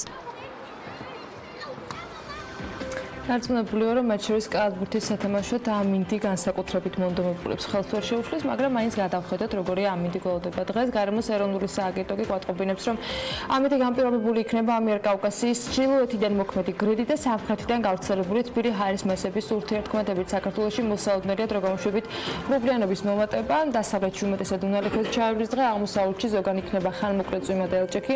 შესაძლოა იყოს სიტყვაც, იქ როლებს ცვალებადი მიმართულების ქარი. სოხუმში 26 გრადუსი იქნება ისე როგორც ბათუმში და უმეტესად უნალექოთ ჩაივრის დღე. 25 გრადუსი დაფიქსირდება ქობულეთში, ქუთაისსა და ზუგდიდში, 29 გრადუსია ნავარაუდევი, 28 გრადუსი იქნება გორში, ანაკლიასა და ოზურგეთში, ონში 25 გრადუსამდე გათბება ჰაერი, 27 გრადუსი იქნება ცხინვალში, მარნეულსა და რუსთავში 28 გრადუსი დაფიქსირდება, 25 გრადუსს მიაღწევს ტემპერატურა ახალციხესა და ბორჯომში, ბაკურიაში 20 გრადუსი იქნება, ახალქალაქში მხოლოდ 19 და სტეფანწმინდაში ხანმოკლე წვიმის და ელჭექის ფონზე 15 გრადუსამდე გათბება ჰაერი. თელავშიც ხანმოკლე წვიმა ელჭექით არის მოსალოდნელი და 26 გრადუსია ნავარაუდევი. თბილისს რაც შეეხება, დრო გამოშვებით ღრუბლიანობა მოიმატებს დედაქალაქში, დღის მეორე ნახევარში ხანმოკლე წვიმას ველოდებით ელჭექით, იქ როლებს ცვალებადი მიმართულების ქარი და ჰაერის მაქსიმალური ტემპერატურა 28 გრადუსი იქნება. აი ასეთი 28 მაისი გველოდება მთელი ქვეყნის მასშტაბით, ამინდის მიხედვით. წინ კიდევ ძალიან ბევრი საინტერესო გველოდება საქმიანი დილის ეთერის მაყურებლებს. სულ რამდენიმე წუთში რეკლამის შემდეგ უკვე სტუმრებთან ერთად გავაგრძელებს გვერდის მუშაობას.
ტერაბანკმა იურიდიული პირების ინტერნეტბანკი განაახლა, რაც იმას ნიშნავს, რომ მომხმარებლები უფრო მეტად მრავალფეროვანი ფუნქციონალის ინტერნეტბანკით ისარგებლებენ. ვიზუალთან ერთად გააზრდილია ფუნქციური ინსტრუმენტებიც და ბიზნეს კლიენტებს შესაძლებლობა აქვთ არა მარტო მარტივად შეასრულონ სასურველი საბანკო ოპერაციები, არამედ მართონ უფლებამოსილი პირების უფლებები შეასრულონ კონვერტაცია სპეციალური შეღავათიანი კურსით და გაიაქტიურონ სასურველი პროდუქტები დისტანციურად. დააზღვიონ ბიზნეს ბარათი, რაც ძალიან მნიშვნელოვანია. მარტივი ნავიგაცია და ბევრი სიახლე ერთად, რაც თავაზობს ბანკი მომხმარებლებს და რითია გამორჩეული ტერას ინტერნეტბანკი. დეტალებში ჩვენი სტუმრები გაგვარკვევენ. აკას ანიკიძეს პროდუქტების განყოფილების უფროს და კონსტანტინე მაკაცარიას მცირე და საშუალო ბიზნესის მართვის განყოფილების უფროს მასპინძლობ საქმიანი დილის ეთერში. მოგესალმებით, მადლობა იმისთვის, რომ ხართ ჩვენთან ერთად. აკა, მოდი თქვენგან დავიწყოთ. რა სიახლეები არის ჯამში ამ განახლებული ინტერნეტბანკინგით და რატომ გავიწყოთ, რომ ეხლა გაგიახლებინათ, რა საჭიროებები იდგა იგივე კლიენტებისგან თუ თქვენი გადმოსახედიდან? უპირველეს ყოვლისა მოგესალმებით და მევესალმებით მაყურებელს. რაც შეეხება კითხვას, ჩვენ საკმაოდ დიდი ხნის განმავლობაში ვაგროვებდით, ასე ვთქვათ, მოთხოვნილებებს კლიენტების მხრიდან და ასე ვაკვირდებოდით როგორც ადგილობრივ, ასევე საზღვარგარეთულ პრაქტიკებს დისტანციური არხების განვითარების მიმართულებით და საკმაოდ, ასე ვთქვათ, საინტერესო პროდუქტის ამოცანა შევყარით. და რომელიც გულისხმობდა როგორც ვიზუალური, ასევე ფუნქციური ნაწილის მნიშვნელოვან ცვლილებებს და როდესაც უკვე მივიდა ჯერი იმაზე, რომ ეს ყველაფერი უნდა გაგვეხორციელებინა. აქაც მინდა ხაზი გავუსვა, რომ ძალიან კარგი ის გამოგვივიდა ჩვენ გამოცდილება მივიღეთ ქართულ IT კომპანიასთან, კომპანია Boxwood-თან ერთად მოვახდინეთ ამის დეველოპმენტი და საინტერესო ეს იმ კუთხით იყო, რომ არ გვინდოდა რომ რაღაცნაირად მარტო ბანკირული თვალით დანახული პროდუქტი შეგვექმნა. ამ კომპანიის მეშვეობით ძალიან დიდი ყურადღება მივაქცეთ UX ეგრეთ წოდებულ მომხმარებლის გამოცდილებას და ჩვენი ინტერფეისი, ასე ვთქვათ, რაშიც მუშაობენ ახლა მომხმარებლები, არის ძალიან ადაპტირებული მომხმარებლის უფლებებს. ანუ მარტივი არის, სადა არის და ყველანაირად გუშინ როცა ვეცნობოდი, მთავარი ჩემთვის საინტერესო ამოვიღე, ეს არის დისტანცირებად მართვის შესაძლებლობა ამა თუ იმ ფუნქციაზე, დაზღვევა, რომელიც უსაფრთხოებას უზრუნველყოფს, ის ამოცანა, რომელიც შეიკრა, რა ამოცანა იყო ჯამურად, ანუ რა გინდათ რომ გამოსულიყო და რა გამოვიდა, შედეგი როგორი დადგა. ნაწილი ჩამოვთვალე, მაგრამ ერთიანობაში როგორ გამოიყურება დღეს. რა თქმა უნდა ეს თემები ყველაფერი გათვალისწინებდა და უმნიშვნელოვანესი იყო ჩვენთვის რომ მომხმარებელს შეძლებოდა ერთი ფანჯრის პრინციპით ყველა ის სერვისი მიეღო რასაც ვთქვათ ფილიალში მიიღებდა ან კოლ-ცენტრით ან სხვა დისტანციური არხის მეშვეობით და ძალიან მნიშვნელოვანი არის რომ დამატებული გვაქვს ჩვენ აქ რამოდენიმე ესეთი ფუნქცია რომელიც ჯერჯერობით საქართველოში ვთქვათ მარტო შეიძლება ჩვენ გქონდეს და რითაც ვთქვათ ხას უსვამთ იმას რომ გვინდა რომ ეს პროდუქტი იყოს. მაგალითად ჩვენ გვაქვს შემოღებული ესეთი თემა, რომ ყველა კლიენტისთვის გვაქვს დაშვებული კონვერტაციისთვის სპეციალური კურსები. ყველა კლიენტს ექნება შეღავათები ამ კურსებთან მიმართებაში. ასევე ჩვენ გვაქვს ლოიალობის პროგრამა ტერაბაიტები, რომლებიც უკვე ჩვენ იურიდიულ პირებზეც გავრცელდება და მათ მიერ ბიზნეს ბარათით შესრულებულ ტრანზაქციებზე დაუბრუნდებათ ეს ქულები და შეძლებენ ამ ქულების გამოყენებას უკვე თვითონ ინტერნეტბანკში კომუნალური თუ სხვა გადახდების საწარმოებლად. ასევე ძალიან დახვეწილი გვაქვს ჩვენი მომხმარებლების მართვის თემატიკა, იმიტომ რომ მორგებული არის ანუ მარტივი არის, ანუ არ ჭირდება ამას რაღაცა დიდი ცოდნა, რაღაც გამოცდილება, ძალიან მარტივად ხდება ამ კონფიგურაციის აწყობა და ტექნოლოგიურ სახლებში ჯერ გარკვევა არის ხოლმე მნიშვნელოვანი, თუმცა სულად შევძლოთ გამოვიყენოთ ყველა ფუნქცია. აი ამ თემაზე ძალიან გვეშინოდა რომ არ შეგვექმნა რამე ისეთი რთული პროდუქტი, რომელსაც მე ცალკე ინსტრუქცია დაჭირდებოდა, ვიდეო ინსტრუქცია, დარეკვები, მისვლები და ასე შემდეგ. ძალიან მარტივი არის მართლაც, შეუძლია ასე ვთქვათ, ყველას გაერკვას და თავის step by step მიყვეს და ან შექმნას ნებისმიერ უფლება, ნებისმიერ თანამშრომელზე როგორც დაჭერდება და ხოდა კონსტანტინე, იურიდიული პირები რატომ იყო მთავარი ობიექტი ამ შემთხვევაში, რა სიახლეები არის მათთვის უშუალოდ და ყველაზე ხშირად რას იყენებდა ხოლმე? გასაგები არის რომ თქვენ შეაგროვეთ ძალიან დიდი ხნის განმავლობაში თქვენი მომხმარებლების საჭიროებების, სურვილები და მოთხოვნები, რაც მათ ჰქონდათ არსებული პრაქტიკიდან გამომდინარე. რატომ შეჩერდა არჩევანი ზუსტად იმაზე, რაზეც ახლა ვსაუბრობდით, იმ სიმარტივეზე, დისტანციურობაზე და დაცულობაზე, რომელიც უკვე აქ განახლებული ინტერნეტ ბანკში არის უზრუნველყოფილი. პირველ რიგში მოგესალმებით, მივესალმები მაყურებლებს. რატომ იურიდიული პირები ბანკისათვის ძალიან მნიშვნელოვანია და სამი სეგმენტია მცირე და საშუალო ბიზნესის ხარდაჭერა, განვითარება და ჩვენთვის მნიშვნელოვანი იყო თანამედროვე ეპოქისთვის იგივეც ჩვენი კლიენტებისთვის ისეთ შესაძლებლობები და ისეთი მრავალფეროვანი ფუნქციონალი ახალ ინტერნეტბანკში, რომლებიც მათ საშუალებას მისცემდა მარტივად ეწარმოებინათ საბანკო ოპერაციები, მარტივად ყოფილიყო ესე ვთქვათ ბანკი 24 საათიან რეჟიმში ხელმისაწვდომი მათთვის და რაც მთავარია ყოფილიყო სწრაფი ნავიგაციის შესაძლებლობა თვითონ ინტერნეტბანკი ჩვენი მომხმარებლებისთვის.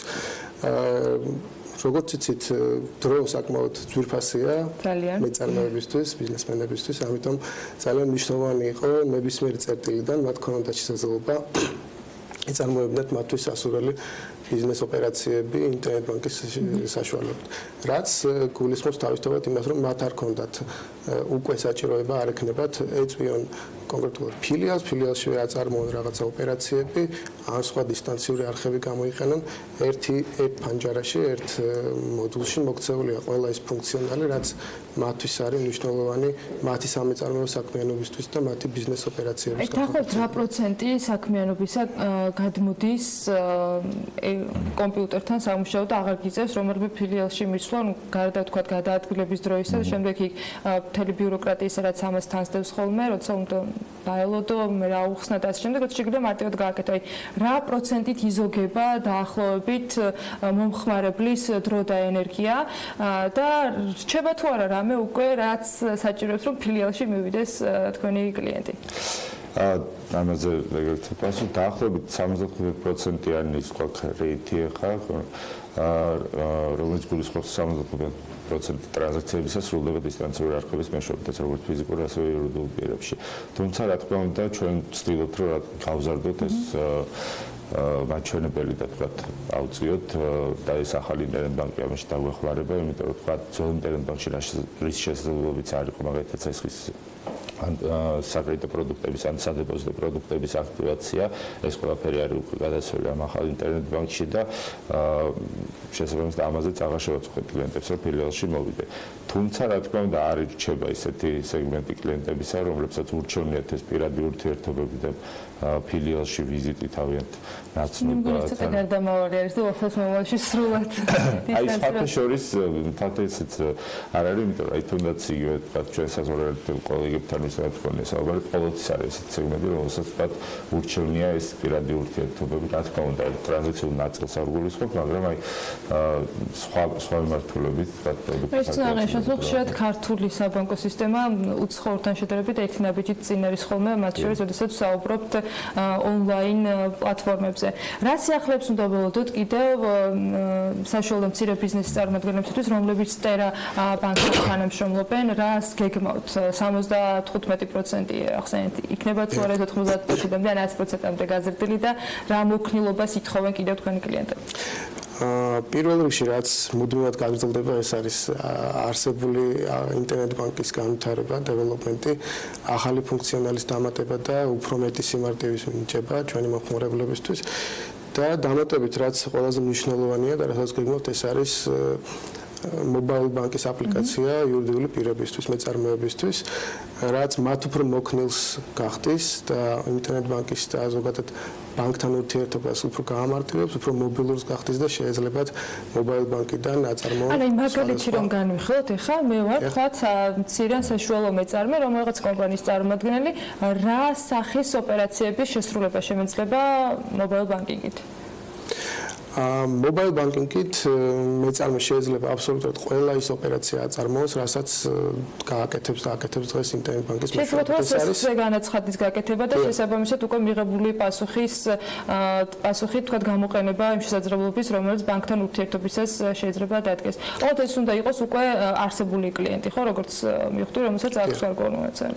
განაცხადის მიღება ასევე შეგვეძლება როგორც ონლაინ არა კლიენტებისგან, ასევე კლიენტებისგან, მაგრამ თვითონ მობილურის დანიშნულება უფრო მარტივად დღევანდელ ცხოვრებაში, მაგალითად ინვოისის ატვირთვა რო ჭირდება დასკანირების ნაცვლად გადაუღებს სურათს და პირდაპირ ესე მიაბამ გადახდეს. ასევე რაც ძალიან მნიშვნელოვანია, რომ ხშირად არის რომ კომპანიების ხელმძღვანელები ან ვინც არიან თქვა საბოლოო დამდასტურებელი პირები, თქვა შეიძლება ოფისში არიჯდნენ რაღაც შეხვედრაზე და ასე შემდეგ და შეძლებენ რომ მობილური აპლიკაციის მეშვეობით შემოსული დავალებების ჯგუფურად ან სათითაოდ არჩევითად დადასტურებას, რომ თავიანთ პროცესი არ შეაჩერო ნამდვილად. როგორც კეთება ახსენა გადარიცხვასაც გააკეთებენ იქიდან ყველაფერს. ანუ აქ თავის სირთულე ის არის, რომ ცოტა ძნელად არის წარმოსადგები, რომ აი ბუღალტერი ან ვინმე, ასე ვთქვათ, ფინანსური მენეჯერი ან ასე შემდეგ თანამშრომელი როგორ შეძლებს მობილურიდან თქვა ამ საქმის გაკეთებას, მაგრამ ჩვენი ამოცანაც ეს არის, რომ ეს უნდა გახდეს შესაძლებელი. რა თქმა უნდა, ეს შეიძლება არ იყოს ყოველდღიური, იმიტომ რომ ყველა მაინც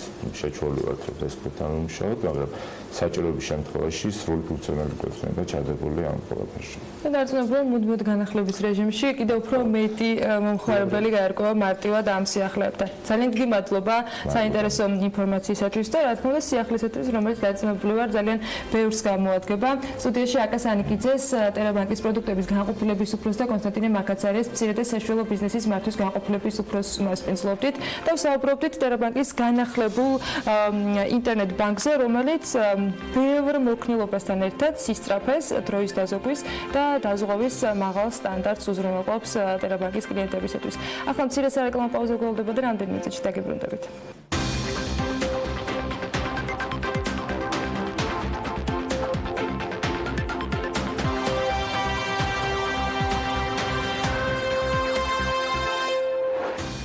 საბავშვო ბაღების საკვები პროდუქტებით მომარაგებელმა კომპანია ნილმა მერის მიერ ხელშეკრულების შეწყვეტის შემდეგ 1,200,000 ლარით იზარალა. საქართველოში სასტუმროების ფასების ინდექსი აპრილში მარტთან შედარებით 2,2% არის გაზრდილი. სამეგრელოში კენკროვანი კულტურების გაშენება 100%-ით დაფინანსდება. ბიზნესი ახლავებით ბრუნდებით საქმიანი დილის ეთერში ეკონომიკის სამინისტრო ფილარმონიის მენეჯმენტთან მოლაპარაკებებს ისევ აგრძელებს, ნათიათურნავა აცხადებს, რომ საკითხი კომპლექსურია და მუშაობა მიმდინარეობს. თბილისის დიდი საკონცერტო დარბაზი 59 წლიანი მართვის უფლებით კომპანია International Events ჯერ კიდევ 2007 წელს გადაეცა. ფილარმონიას სახელმწიფოს 3,5 მილიონი ლარის დავალიანება აქვს. კომპანიის მენეჯმენტი დავალიანების განაწილებას ითხოვს. ამავდროულად ევგენი მიქელაძის სახელობის ეროვნული სიმფონიური ორკესტრი თბილისის საკონცერტო დარბაზში დაბრუნების თხოვნით პრემიერ-მინისტრს მიმართავს. Დარგობრივი ეკონომიკისა და ეკონომიკური პოლიტიკის კომიტეტში სახელმწიფო საწარმოების მართვის ეფექტიანობაზე თემატური მოკვლევა დაიწყება. პარლამენტის წევრმა ნინო წილოსანმა განაცხადა, რომ ეს მოკვლევა მიზნად სახელმწიფო საწარმოებთან დაკავშირებით სახელმწიფო პოლიტიკას განსაზღვრავს. მოკვლევის შედეგად კი მოხდება მათი გარკვეული კატეგორიზაცია და სტრატეგიულად მნიშვნელოვანი ობიექტების სახელმწიფო მართვაში დატოვება. მოკვლევის შედეგად გაირკვევა არსებობს თუ არა ამ საწარმოებში კორპორაციული მართვის სტანდარტები, რამდენად ანგარიშვალდებულები და გამჭვირვალეები არიან ისინი, როგორც წილოს ამბობს, საბოლოო ჯამში თემატური მოკვლევა მიზნად ისახავს სახელმწიფო საწარმოებში მართვის ეფექტიანობის ამაღლების კუთხით მათი მომგებიანობის გაზრდას, რაც გულისხმობს იქ დასაქმებული თითოეული ადამიანის, როგორც სოციალური, ასევე სამუშაო პირობების გაუმჯობესებას. დავით საგანელიძე მის საქმიანობას საპარტნიორო ფონდში დადებითად აფასებს. მან გუშინ გიორგი ქობულიას პარლამენტში გაკეთებული განცხადების შემდეგ დეპუტატების მოთხოვნის შემდეგ მივიდა.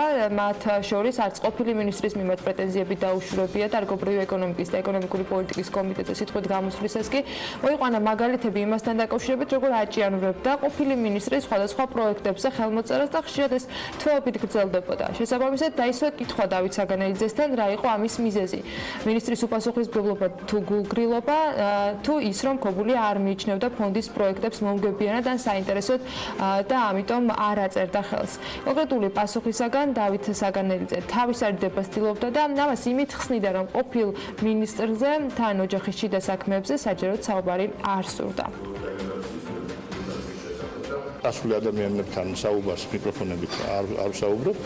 მე ერთადერთს გეტყვით მხოლოდ, რომ დავთქვი, რომ ძალიან ბევრი პროექტი შეფერხებული იყო, იმიტომ რომ ხელმოწერა ბორდის ყველაზე წამყვანი სამინისტროსი არ არსებობდა თვეების განმავლობაში და შემდგომ მან ეს თქვა მიზეზი რომ რა არის და არ უნდა კეთდებოდეს ასე, ამიტომ პასუხი გავეცი და შესაბამისად არ ვიცი, მას კითხეთ, მე ნამდვილად მიზეზი რო ყოფილიყო ის რომ არ არის პროექტი, მაშინ საბოლოო ჯამში ახლა არ მოაწერდა რამდენიმე თვის მერე და თუ ხელს აწერ უამრავ დოკუმენტს მე ერთად ერთ დღეს ესე იგი დოკუმენტი სწორია, უბრალოდ პასუხისმგებლო იყო. ისევ ამბობ, თქვენ მოდი ასე ვთქვათ. მე ასე ვთქვათ, მე პირველი. შიდა სამზარეულოში, ოჯახში რაც ხდება, მე ამაზე ვსაუბრობ ყოველთვის ოჯახში და შიდა სამზარეულოში გარეთ არ გამომან. დავით საგანელიძე ღიად ამბობს, რომ მას არ უნდა ფონდის მფლობელობაში იყოს ის კომპანიები, რომელსაც ფონდი არ მართავს, რადგან გამომდინარე იქედან, რომ ფონდის დაფინანსების მთავარი წყარო არის შვილობილი კომპანიებიდან გაცემული დივიდენდები და ფონდმა არ იცის, რომელი კომპანიისგან რა თანხას მიიღებს წლის ბოლოს, უჭირს თავად ფონდის საქმიანობის დაგეგმვა. ამიტომ საგანელიძეს აქვს იმედი, რომ ფონდის რეფორმირებას მსვლელობა მიეცემა. მისივე პასუხებიდან იყო ასევე შთაბეჭდილება, რომ საგანელიძეს პრემიერის მხარდაჭერა აქვს და სავარაუდოდ მთავრობა პარლამენტში ფონდის რეფორმირების დოკუმენტს უახლოეს მომავალში წარადგენს, რომლის დეტალებზეც საუბარი გუშინ თავად ფონდის ხელმძღვანელმა არ ისურვა. პირველ რიგში მხარს ამ პროექტთან დაკავშირებით, რომ რეფორმირება სჭირდება ნამდვილად და რომ ფონდს აქვს ძალიან დიდი პოტენციალი საქართველოს ეკონომიკის აღორძინების და განვითარების საკითხში მიიღოს, ამ პროექტში ჩვენ პრემიერ-მინისტრი პირველ რიგში გვიჭერს ხელს. როდის ესაუბრეთ? რამოდენიმე დღის წინაც იმიტომ რომ ეს ერთხელ ყოფილა ის შეხვედრა ჩვენ ამ დოკუმენტზე, რომელიც მე თქვენ გითხარით, რომ ორი ტიპის დოკუმენტია წარმოდგენილი, რომელზეც კიდევ დახვეწა მიდის სამინისტროებთან. ეს დოკუმენტი პრემიერის ეკონომიკური გუნდის გარეშე, რა თქმა უნდა, არ მომზადებულა. ასევე ვინც ყველა ჩართულია ამაში და თავრობის განწყობას ხედავთ, დიდი მადლობა მინდა მათთვის. ფონდის კონსოლიდირებული ფინანსური ანგარიშგების თანახმად 2017 წელს 400 მილიონ ლარზე მეტი ზარალი ჰქონდა ფონდს და ამაში შედის შვილობილი კომპანიები, საქართველოს რკინიგზის და საქართველოს სახელმწიფო ელექტროსისტემის ზარალი. დავით საგანელიძე აღნიშნავს, რომ ამათ გარეშე ფონდის ჯამური მოგება იყო 193 მილიონამდე. 2018 წლის ანგარიში ფონდს ჯერ არ გამოუქვეყნებია, მაგრამ საგანელიძეს მიაჩნია, რომ ჯამურად გასული წელი ზარალიანი იყო ფონდისთვის, თუმცა ის მაინც თვლის, რომ თავად ფონდის პროექტები მომგებიანია და საკუთარ საქმიანობას პოზიტიურადაც აფასებს. ჯამურ ზარალს კი ის ხსნის სწორედ ფონდის კვაზი სტრუქტურით და გაუმართავი მექანიზმებით. ისევ ამ დავით საგანელიძე ხალბატონო თელარა. მე მგონი მიცნობთ კარგად და ვერასოდეს ვერ ვიტყვით რომ მე რამეზე ვიყავი ჩუმად. 2015 წელს როცა ჯერ კიდევ პარლამენტში ვიყავი, მაშინ ვამბობდი რომ ასეთი ტიპის სტრუქტურების რეორგანიზაცია საჭირო.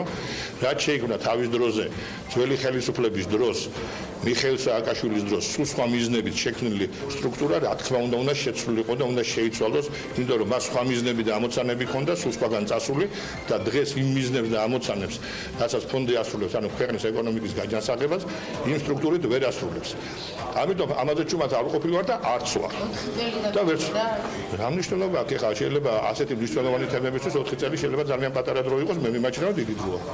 სამწუხაროდ წინა მთავრობის დროსაც ვერ მივახციე ამას, იმიტომ რომ შემოტანილი იყო KFS დოკუმენტი, პარლამენტში შემოვიდა და მე იგივე პარლამენტმა გაიწვია უკან და ეხლა მკითხეთ პარლამენტს მაშინ რატომ გაიწვიეს უკან ასე. ვერ დამეწმუნდა პრემიერმა ჩემზე კარგად დაინახა ამ რეფორმის მიზანშეწონება.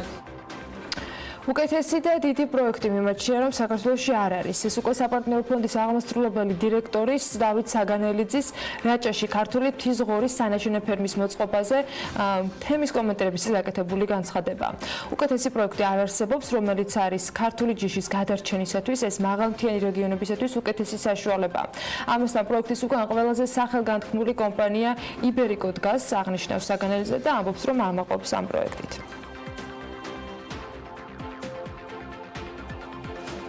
ამავე დროს მას ძალიან დიდ პრობლემად მიაჩნია ის, რომ საქართველოს თავისი თევზის წარმოება არ აქვს. აბსურდია, რომ საქართველოს ზღვის ქვეყანაა და ჩვენ თევზის წარმოება ფაქტობრივად არ გვაქვს. თითქმის 80% თუ მეტი არა, თევზი იმპორტით შემოდის, აღნიშნავს საპარტნიორო ფონდის აღმასრულებელი დირექტორი პარლამენტში ფონდის საქმიანობის წარდგენისას და ამბობს, რომ სიტუაციიდან გამოსავალი დროულად უნდა მოიძებნოს. როდესაც ამდენი მდინარე და ამდენი ზღვა გვაქვს, ეს ჩვენი ეკონომიკის ძალიან დიდი ჩავარდნა. მაშინ, როდესაც ჩვენ მეზობელ ქვეყანას სომხეთს ექსპორტზე თევზის წარმოება ეკონომიკაში მეორე ადგილზე აქვს და მას ერთი ტბა აქვს, ამბობს საპარტნიორო ფონდის ხელმძღვანელი.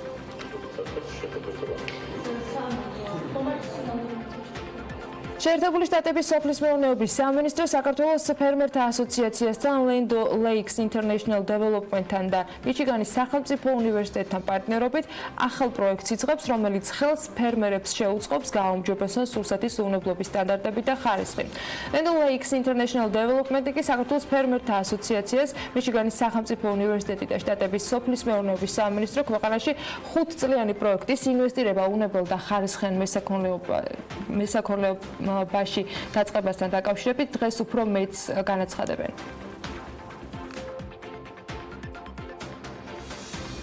2019 წლის aprilში ქვეყანაში სამვარსკვლავიანი სასტუმროების საშუალო ფასმა 123 ლარი შეადგინა, ხოლო 4 ვარსკვლავიანი სასტუმროების საშუალო ფასი 215 ლარია.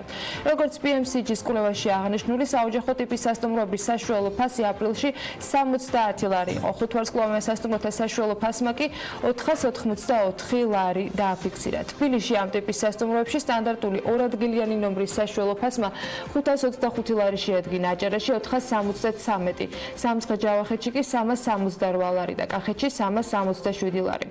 საქართველოში სასტუმროების ფასების ინდექსი 2019 წლის აპრილში მარტთან შედარებით 2.2% არის გაზრდილი, მათ შორის 3-4 და 5 ვარსკვლავიანი სასტუმროების ფასების ინდექსი 9% გაიზარდა, ხოლო საოჯახო ტიპის სასტუმროების ფასები 5%-იან ზრდას აფიქსირებს. აპრილში 2018 წლის აპრილთან შედარებით კლება იყო 1.8%-ით, მათ შორის 3-4 და 5 ვარსკვლავიანი სასტუმროების ფასების ინდექსი თითქმის 3%-ით შემცირდა, ხოლო საოჯახო ტიპის სასტუმროების ფასები 1.9%-ით გაიზარდა.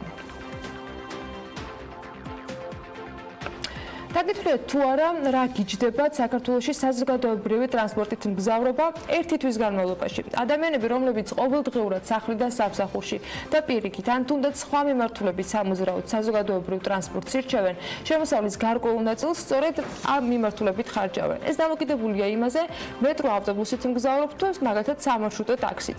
სწორედ ეს ხარჯი დაითვალა მარიამ ადამიანს და შეადარა მსოფლიოს სხვა ქვეყნების მაჩვენებლებს. მოდით დეტალები ვნახოთ სიუჟეტში. საქართველოში მეტროთ მგზავრობა 50 თეთრი ღირს. შესაბამისად, შაბათ-კვირის გამოკლებით მგზავრებს გადაადგილება თვიურად 22 ლარი უჯდებათ. გარდა ამისა, უნდა აღინიშნოს ისიც, რომ აღნიშნული ტრანსპორტით მგზავრობა 9 საათის განმავლობაში მოსახლეობას უფასოდ შეუძლია. ანალოგიურია ხარჯი ავტობუსის შემთხვევაში, თუმცა ეს არ ეხება არც სკოლის მოსწავლეებს და ბავშვებს, რომლებიც უფასოდ მგზავრობენ და არც სტუდენტებს და პენსიონერებს, რომლებზეც გარკვეული შეღავათები მოქმედებს. ეს ეხება ადამიანებს, რომლებიც პლასტიკური ბარათებით მოძრაობენ და მათ არ ეხებათ არანაირი შეღავათები. რაც ეხება სამარშრუტო ტაქსებს, მისი ღირებულება 80 თეთრია, ხოლო თუ კი ორი გზის ღირებულებას ვითვლით, უნდა გავითვალისწინოთ, რომ უკან დასაბრუნებელი გზის ფასი 65 თეთრია, შესაბამისად მგზავრებს სამარშრუტო ტაქსში მგზავრობის ღირებულება თვეში 31 ლარი და 90 თეთრი უჯდება. ასეთია საქართველოს სტატისტიკა. მოდით ახლა გადავხედოთ უკვე მსოფლიოს. Deutsche Bankის ექსპერტებმა იმ ქალაქების სიაში ადგინეს, სადაც საზოგადოებრივი ტრანსპორტი მთელს მსოფლიოში ყველაზე ძვირია. საანგარიშო პერიოდად ერთი თვია იღეს შაბათ-კვირის გამოკლებით და დაითვალეს ყოველდღიურად ორი გზის ღირებულება.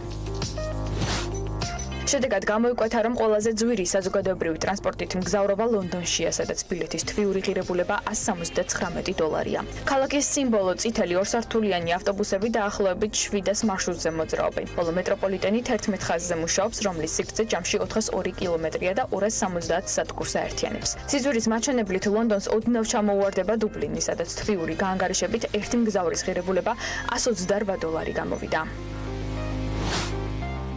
სამეულში მოხდა ოკლენდით, სადაც მგზავრობა თვეში $125 ჯდება. ქალაქში სატრანსპორტო ქსელის რეორგანიზაცია გასულ წელს დასრულდა, რომლის შედეგადაც მარშრუტების რაოდენობა და სიხშირე გაიზარდა. ყველაზე ძვირი საზოგადოებრივი ტრანსპორტის მქონე ქალაქების ათეულში მოხდა ტოკიოც, სადაც მოსახლეობის ხარჯი გადასაადგილებლად თვეში $123 უტოლდება. ხუთაულშია ნიუ-იორკი, სადაც საზოგადოებრივი ტრანსპორტით მგზავრობა მოსახლეობას $121 უჯდება. ქალაქში ძირითადი და საუკეთესო საშუალებად გადასაადგილებლად მეტრო ითვლება, რომელსაც ყოველდღიურად მილიონობით ადამიანი გადაჰყავს. საშუალოდ $120 უჯდებათ მგზავრობა ადამიანებს სიდნეიში. უნდა აღინიშნოს, რომ აქ ისტორიაში პირველად მეტროპოლიტენი შენდება ერთი ღაზითა და 13 სადგურით. მისი გახსნა კი 2019 წლის მეორე კვარტალშია დაგეგმილი. მეშვიდე პოზიციაზეა ველინგტონი $113 ღირებულების თვიური ხარჯით. მას მოსდევს ტორონტო, სადაც საზოგადოებრივი ტრანსპორტი მოიცავს მეტროს, ავტობუსებსა და ტრამვაის. მათი საშუალო ხარჯი კი $107 ყოველთვიურად. ყველაზე ძვირი საზოგადოებრივი ტრანსპორტის მქონე ქალაქების ბოლო ორ პოზიციას ჩიკაგო და მელბურნი ინაწილებენ საშუალო ხარჯით $107 და $102. მიერ დათვლილი საქართველოს საზოგადოებრივი ტრანსპორტის ხარჯი 22-დან 32 ლარამდე მერყეობს. დღევანდელი გაანგარიშებით ეს მაჩვენებელი 8-დან $12-მდეა. შესაბამისად, ამ მაჩვენებლით ყველაზე ძვირად ღირებულებს შორის თუ არა ყველაზე იაფი სატრანსპორტო ქსელის მქონე ქალაქების რეიტინგში იმედი მაქვს, ადგილი გვაქვს გარანტირებული. აქ შემოსავლების დასაცვლელია და რა თქმა უნდა თანაფარდობა უფრო საინტერესო იქნება. მადლობა მარიამ ადამიანს, რომელმაც კიდევ ერთ სიუჟეტზე და თემაზე იშრომა. თბილისში ულტრათანამედროვე მრავალპროფილური გერმანული ჰოსპიტალი ოფიციალურად გაიხსნა. კლინიკის მიზანია გერმანული სტანდარტით უმკურნალოს ადგილზე ქართულ პაციენტებს შეამციროს იმ პაციენტების ნაკადი, რომლებიც მიდიან სამკურნალო საზღვარგარეთ და გაუწიოს მათ ანალოგიური ხარისხის სამედიცინო მომსახურება თბილისში, ბევრად დაბალ ფასში ქართულ და გერმანელ ექიმებთან ერთად. ეს მოიცავს გერმანული სტანდარტების მქონე ჰოსპიტალი, როგორია გერმანელი ექიმების ჩართულობა მასში და რაც გეგმავენ სამომავლოდ გახსნის ცერემონიალს. სწორედ მარიამ ადამიანს ეწრებოდა და დეტალები ახლა შეგვიძლია სიუჟეტში ვნახოთ.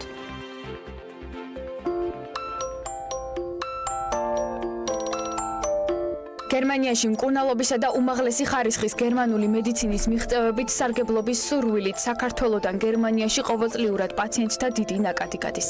მიზანი კი ყველა შემთხვევაში საერთოა და გულისხმობს უმაღლესი ხარისხის მედიცინისა და მაღალკვალიფიციური ექიმების დახმარებით სრულ გამოჯანმრთელება რეაბილიტაციას.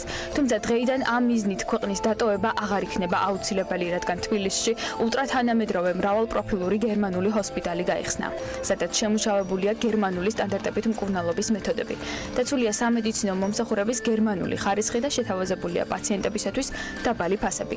ამიტომაც გარდა ხარისხიანი მკურნალობისა ჰოსპიტალი პარალელურად შეამცირებს იმ პაციენტების ნაკადსაც, რომლებიც სამკურნალოდ საზღვარგარეთ გადიან.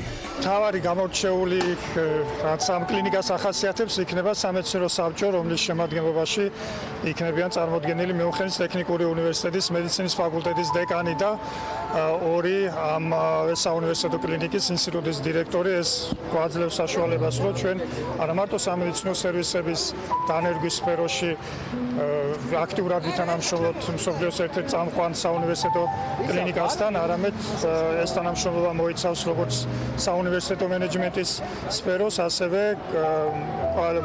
თვითონ სპეციალისტების მომზადების, გადამზადების სფეროში აქტიურ პარტნიორობას მიუნხენის ტექნიკური უნივერსიტეტის კლინიკასთან. კლინიკაში ფუნქციონირებს გადაუდებელი მიღება როგორც ბავშვთა, ისე მოზრდილთა. ფუნქციონირებს ლაბორატორია, დიაგნოსტიკური ცენტრი, ამბულატორიული მიღება. დეპარტამენტებიდან კარდიოლოგია, სომატური მედიცინა, ნევროლოგია, ჰემატოლოგიის და ონკოლოგიის დეპარტამენტები, ბავშვთა ქირურგია, პედიატრია, მოზრდილთა ქირურგია, რა თქმა უნდა, ბავშვთა და მოზრდილთა რეანიმაციები. აი ამ მომსახურებას მიიღებენ პაციენტები საქართველოში გერმანული სტანდარტებით. კლინიკა არის გათვლილი 120 საწოლზე. ჩართულია საყოველთაო დაზღვევის პროგრამაში და პირველი რიგის პროვაიდერია მთელი რიგი სადაზღვევო კომპანიების. ჰოსპიტალი განთავსებულია თბილისის ცენტრალურ ნაწილში, მტკვრის მარცხენა სანაპიროზე, რაც მაქსიმალურად აადვილებს გადაუდებელი შემთხვევების დროს კლინიკამდე მისვლას. დაწესებულება 8 სართულიანია, გათვლილია 120 საწოლზე და სამედიცინო დახმარებას გაუწევს სრული სპექტრით, როგორც ზრდასრულებს, ასევე მპადარებს. მკურნალობის პროცესებში კი ქართველ ექიმებთან ერთად გერმანელი ექიმებიც იღებენ მონაწილეობას.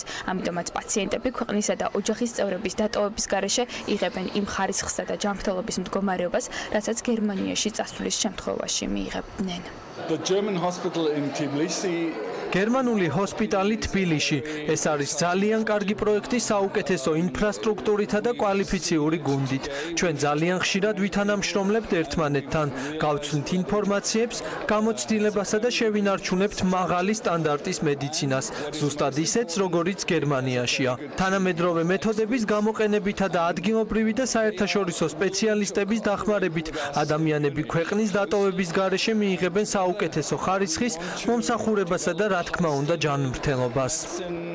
კლინიკა პაციენტებით უკვე დაიტვირთა. აქ ექიმები ყოველდღიურ მიზნად პაციენტების გამოჯანმრთელებას ისახავენ. სამომავლოდ კი დაგეგმილია გახდეს სამხრეთ კავკასიაში საუკეთესო რეგიონალური ჰოსპიტალი და მოემსახუროს აზერბაიჯანისა და სომხეთის მოქალაქეებსაც.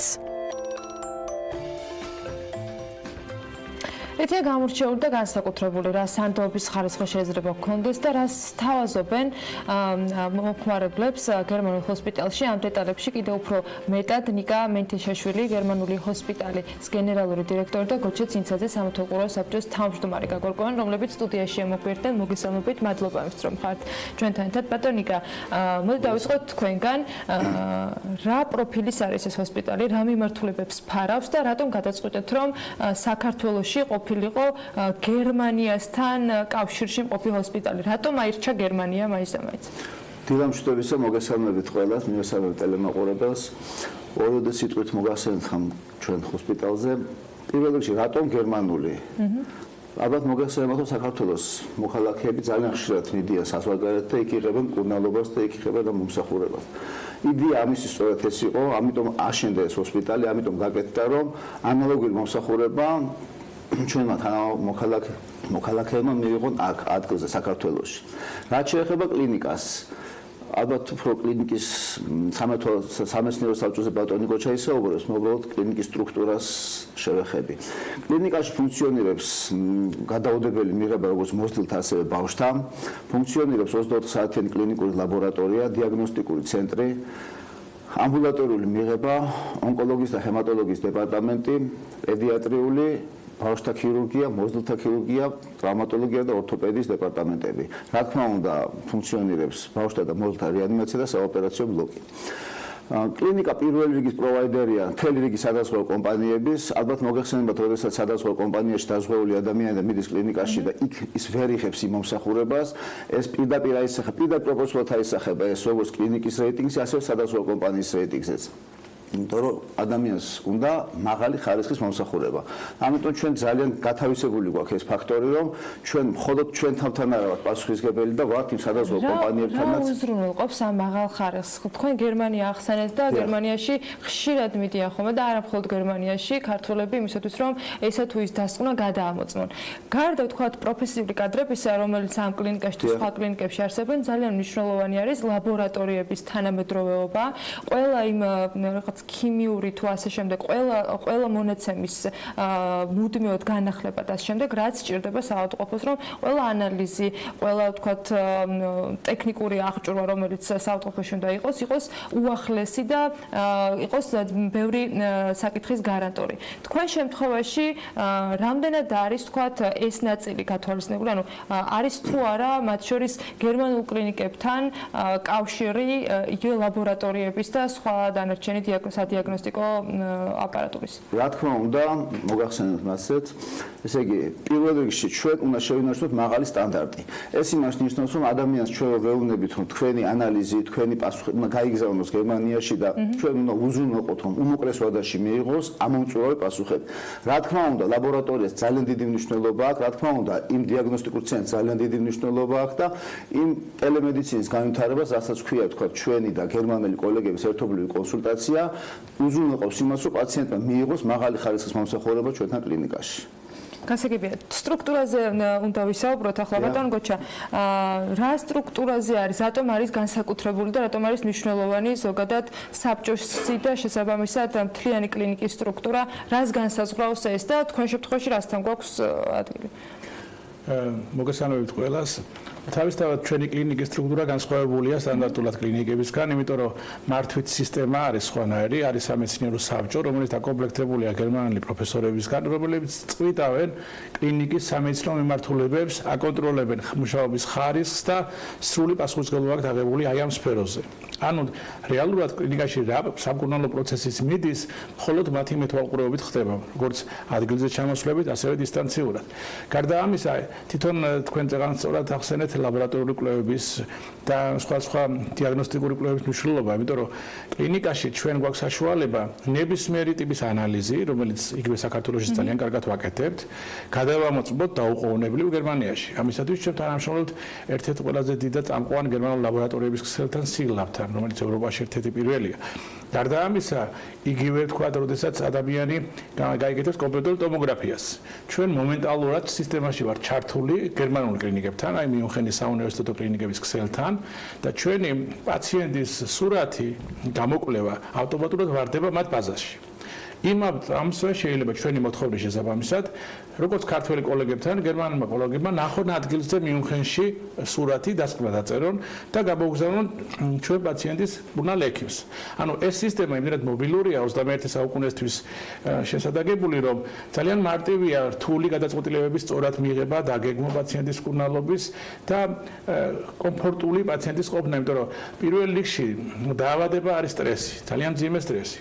როდესაც პაციენტები მიდიან უცხოეთში, უმეტეს შემთხვევაში აქვს ძალიან მძიმე დაავადებები, თუ ეს აი ონკოლოგიური მძიმე დაავადებები, რომელთაც რამდენიმე ფაქტორი მოქმედებს ამ პაციენტზე, რატომაც მიდის ის უცხოეთში. ერთი ნდობა არ აქვს ქართული ექიმების მიმართ სამწუხაროდ, მეორე ტექნოლოგიურ პროცესებში ფიქრობენ, რომ გერმანიაში უკეთესია. ჩვენ ეს ორივე კომპონენტი გავაერთიანეთ, გადმოვიტანეთ საქართველოში, იმიტომ რომ აი დღესაც პროფესორი წამყვანი ავსტრიელი პროფესორი პეშელი იღებს პაციენტებს ჩვენ კლინიკაში, დღეს მიიღება ჩვეულებრივად აქვს.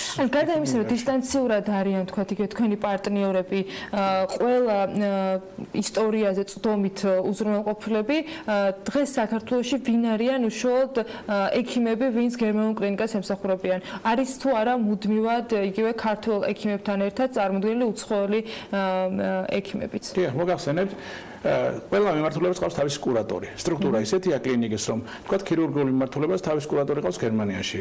თქვა პედიატრიული მმართველობის თავის კურატორი ყავს გერმანელი. ესეთი სისტემით დალაგებული მკურნალობის პრინციპი ითვალისწინებს იმას, რომ მუდმივად აქ ყოფნა ძალიან რთულია, იმიტომ რომ გერმანელი პროფესორების ანაზღაურება იცით ძალიან მაღალია და ჩვენი ბიუჯეტი ამ კუთხით რთულია პაციენტები.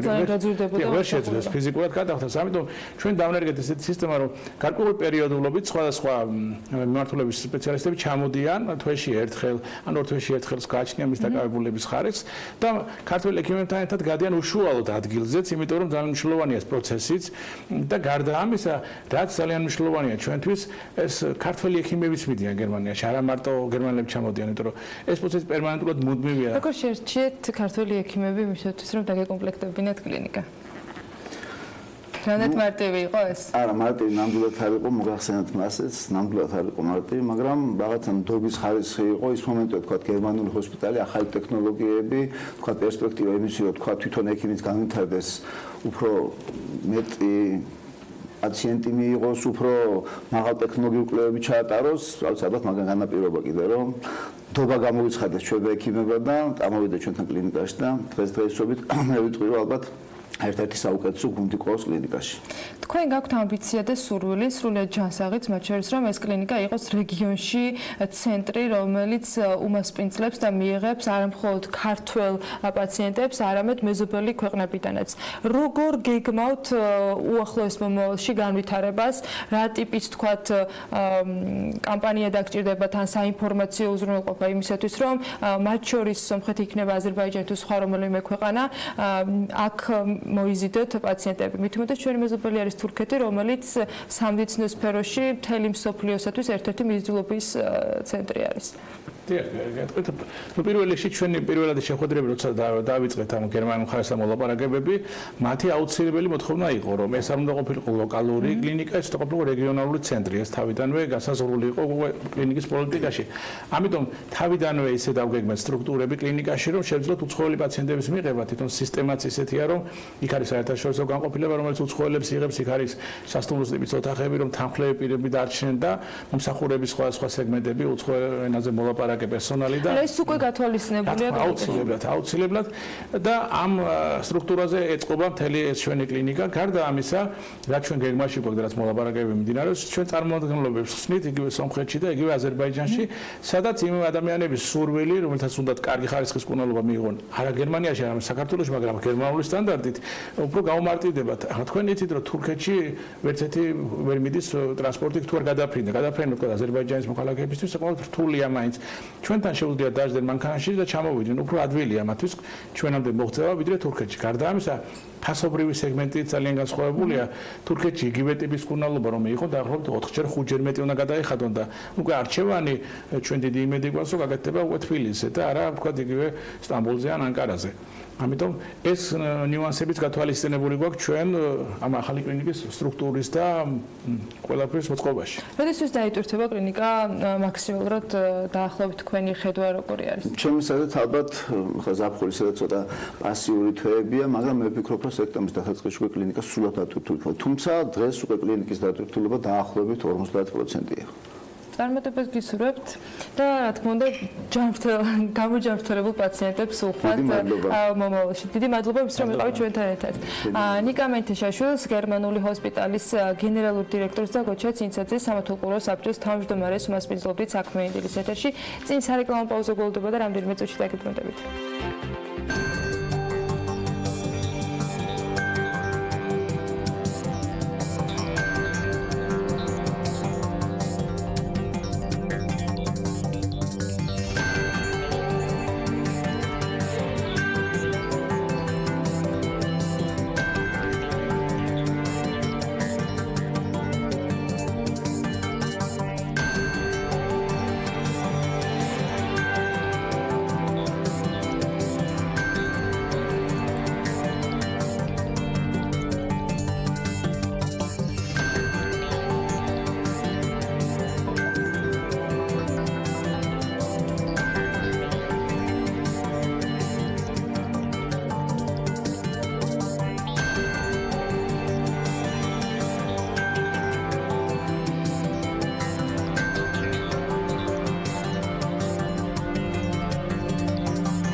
ტერეზა მეი მიდის ევროპარლამენტში ძალთა ბალანსი იცვლება უკრაინის ახალ პრეზიდენტს მის მხარდამჭერად მოაზრებული ბიზნესმენი იგორ კოლომოისკი დეფოლტის გამოცხადებას თავაზობს. დონალდ ტრამპი იაპონიას სტუმრობდა და ტრადიციულად უხვი გზავნილების ავტორმა პრეზიდენტმა გასული კვირები ერთ-ერთ ყველაზე პოპულარულ შფოთის მიზეზზე თქვა, რომ შტატების პრეზიდენტმა რომ ჩინური კომუნიკაციების ფირმის Huawei-ის საკითხი შესაძლოა შტატებს ჩინეთს შორის სავაჭრო შეთანხმების ნაწილი გახდეს. გარდამავალი იყო ნავთობის ბაზრის პოზიციებიც გასული კვირის განმავლობაში მოლოდინები და პოლიტიკა, რომელმაც გავლენა იქონია მსოფლიო ბირჟებზე.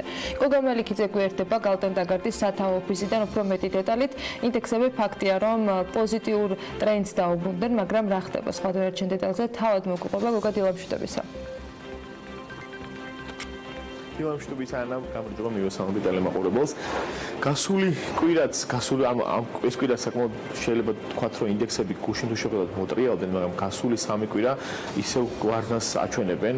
ჩვენ რო წელს შევხედოთ, პირველი კვარტალი და აპრილის თვე, ანუ 4 თვე ინდექსები იზრდებოდნენ, ხოლო მაისისთვის მანძილზე უკვე ინდექსები მესამე კვირა გასული კვირის ჩათვლით უკვე ვარნას აჩვენებენ. ამერიკული საფონდო ინდექსებს შევხედავთ, სადღაც Dow Jones 0.7%-ით შემცირდა, წლის მანძილზე ისევ დასაჩვენებს 10%-მდე, ხოლო S&P 500 შემცირდა დაახლოებით 1.2%-ით და წლის მანძილზე დასაჩვენებს დაახლოებით 13%-მდე, ის დასინარჩუნებს და NASDAQ-ი ყველაზე მეტად შემცირდა ტექნოლოგიური კომპანიების ინდექსი 2.3%-ით და წლის მანძილზე დააქვს დაახლოებით 15%-ზე ოდნავ მეტი.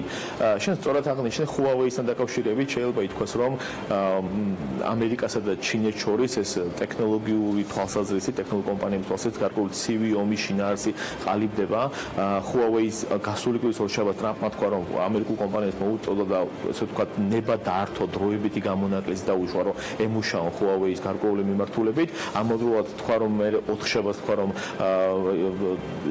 გარკვეულ შავსიაში მოახვედრა Huawei და სხვა იაპონურ ჩინურ კომპანიებსაც შეიყვანს ამ სავშიაში და ამ კომპანიებს თან მუშაობა აეკრძალება ამერიკულ კომპანიებს. ერთი სიტყვით ნახოთ როგორ განვითარდება მოვლენები, თუმცა ეს ფაქტია, რომ ამერიკულ ტექნოლოგიურ კომპანიებს მნიშვნელოვნად აწვება რამე თუ მათ მიწოდების არხები ჩინეთში ნამდვილად აქვს, ისინი აწარმოებენ გარკვეულ თავიანთი მიწოდების გარკვეულ ესე ვთქვათ მონაცემებს თავიანთი წარმოების ჩინეთში და ამავდროულად ყიდულობენ ჩინური კომპანიებისგან კიდევ სხვადასხვა ასე ვთქვათ შემადგენელ ნაწილებს და კომპონენტებს. ერთი სიტყვით ნახოთ როგორ განვითარდება მოვლენები. ამ ყველაფერმა ასევე გამოიწვია ობლიგაციების ბაზარზე დიდი მოთხოვნა ობლიგაციების ბაზარზე გადავალ ასევე აღნიშნავ, რომ გასულ კვირას გარკვეული აპრილისთვის მაკროეკონომიკური მაჩვენებლები გამოვიდა, წარმოების მაჩვენებელი, სერვისის აქტიურობის მაჩვენებელი ამერიკის ეკონომიკაში და ორივე მიმართულების საკმაოდ შემცირება, ამას არ ელოდებოდნენ ანალიტიკოსები, ანუ მათ გარკვეული ინდექსი აქვს ეგეთი წარმოების PMI ინდექსი და აქ არის შემცირება და ეს არის მოლოდინებში არ იყო. ამ ყველაფერმა გააზარდა მოთხოვნა ობლიგაციების ბაზრის მიმართ, ობლიგაციების ბაზრის მიმართ ამერიკული სახელმწიფო ობლიგაციები მნიშვნელოვნად გაზრდილია ფასში 2.3%-მდეა ამონაგების შესაბამისად შემცირებული 2017 წლის შუა პერიოდის შემდეგ ესეთი ვარნა ამერიკულ 10 წლიან სახელმწიფო ობლიგაციებზე არ ყოფილა, ასევე გაზრდილია მოთხოვნა დაბალ რისკიან ამერიკულ კორპორატულ ობლიგაციებზე, რასაც investment grade ბონდები ქვია. ჩვენ ბოლო 3-4 კვირა ხედავდით ესე ვთქვათ გაზრდილ მოთხოვნას ამერიკულ კორპორატული ობლიგაციების მიმართ და ზოგადად ფიქსირებული შემოსავლების ფინანსური ფასენის აღავდების მიმართ, თუმცა ბოლო ერთი კვირა საკმაოდ გაიზარდა მოთხოვნა და ეს ყველაფერი მოსავალნელიც იყო. რაც შეეხება ნავთობის და ოქროს ფასს, ნავთობის ფასი დავარდა 6.6% გასული კვირის მანძილზე და წლის თვალსაზრისით 29%-მდეა და ისევ დასაჩვენებს 29%-მდე. ბოლო სადღაც 4 კვირა ნავთობის ფასი ვარდება, იმიტომ პირველი კვარტლის თუ შევხედავთ მიმდინარე წლის პირველ კვარტალს და 2 კვირას, აპრილის 2 კვირას ნავთობის ფასი 44% იყო გაზრდილი, ბოლო 3-4 კვირა რაც ვარდნას აჩვენებს ცოტა მეტი და მარტო გასულ კვირას 6.6% შემცირდა და წლის და 40%-ზე ოდნავ მეტი იყო და ჩამოვიდა 29%-მდე. რაც შეეხება ოქროს, ოქრო არის ერთადერთი შეიძლება ითქვას საინვესტიციო აქტივის კლასი და კომოდიტი, რაც გასული კვირის მანძილზე გამწვანდა და გაიზარდა 0.6%-ით გაიზარდა, წლის მანძილზე 0.2%-ით არის გაზრდილი.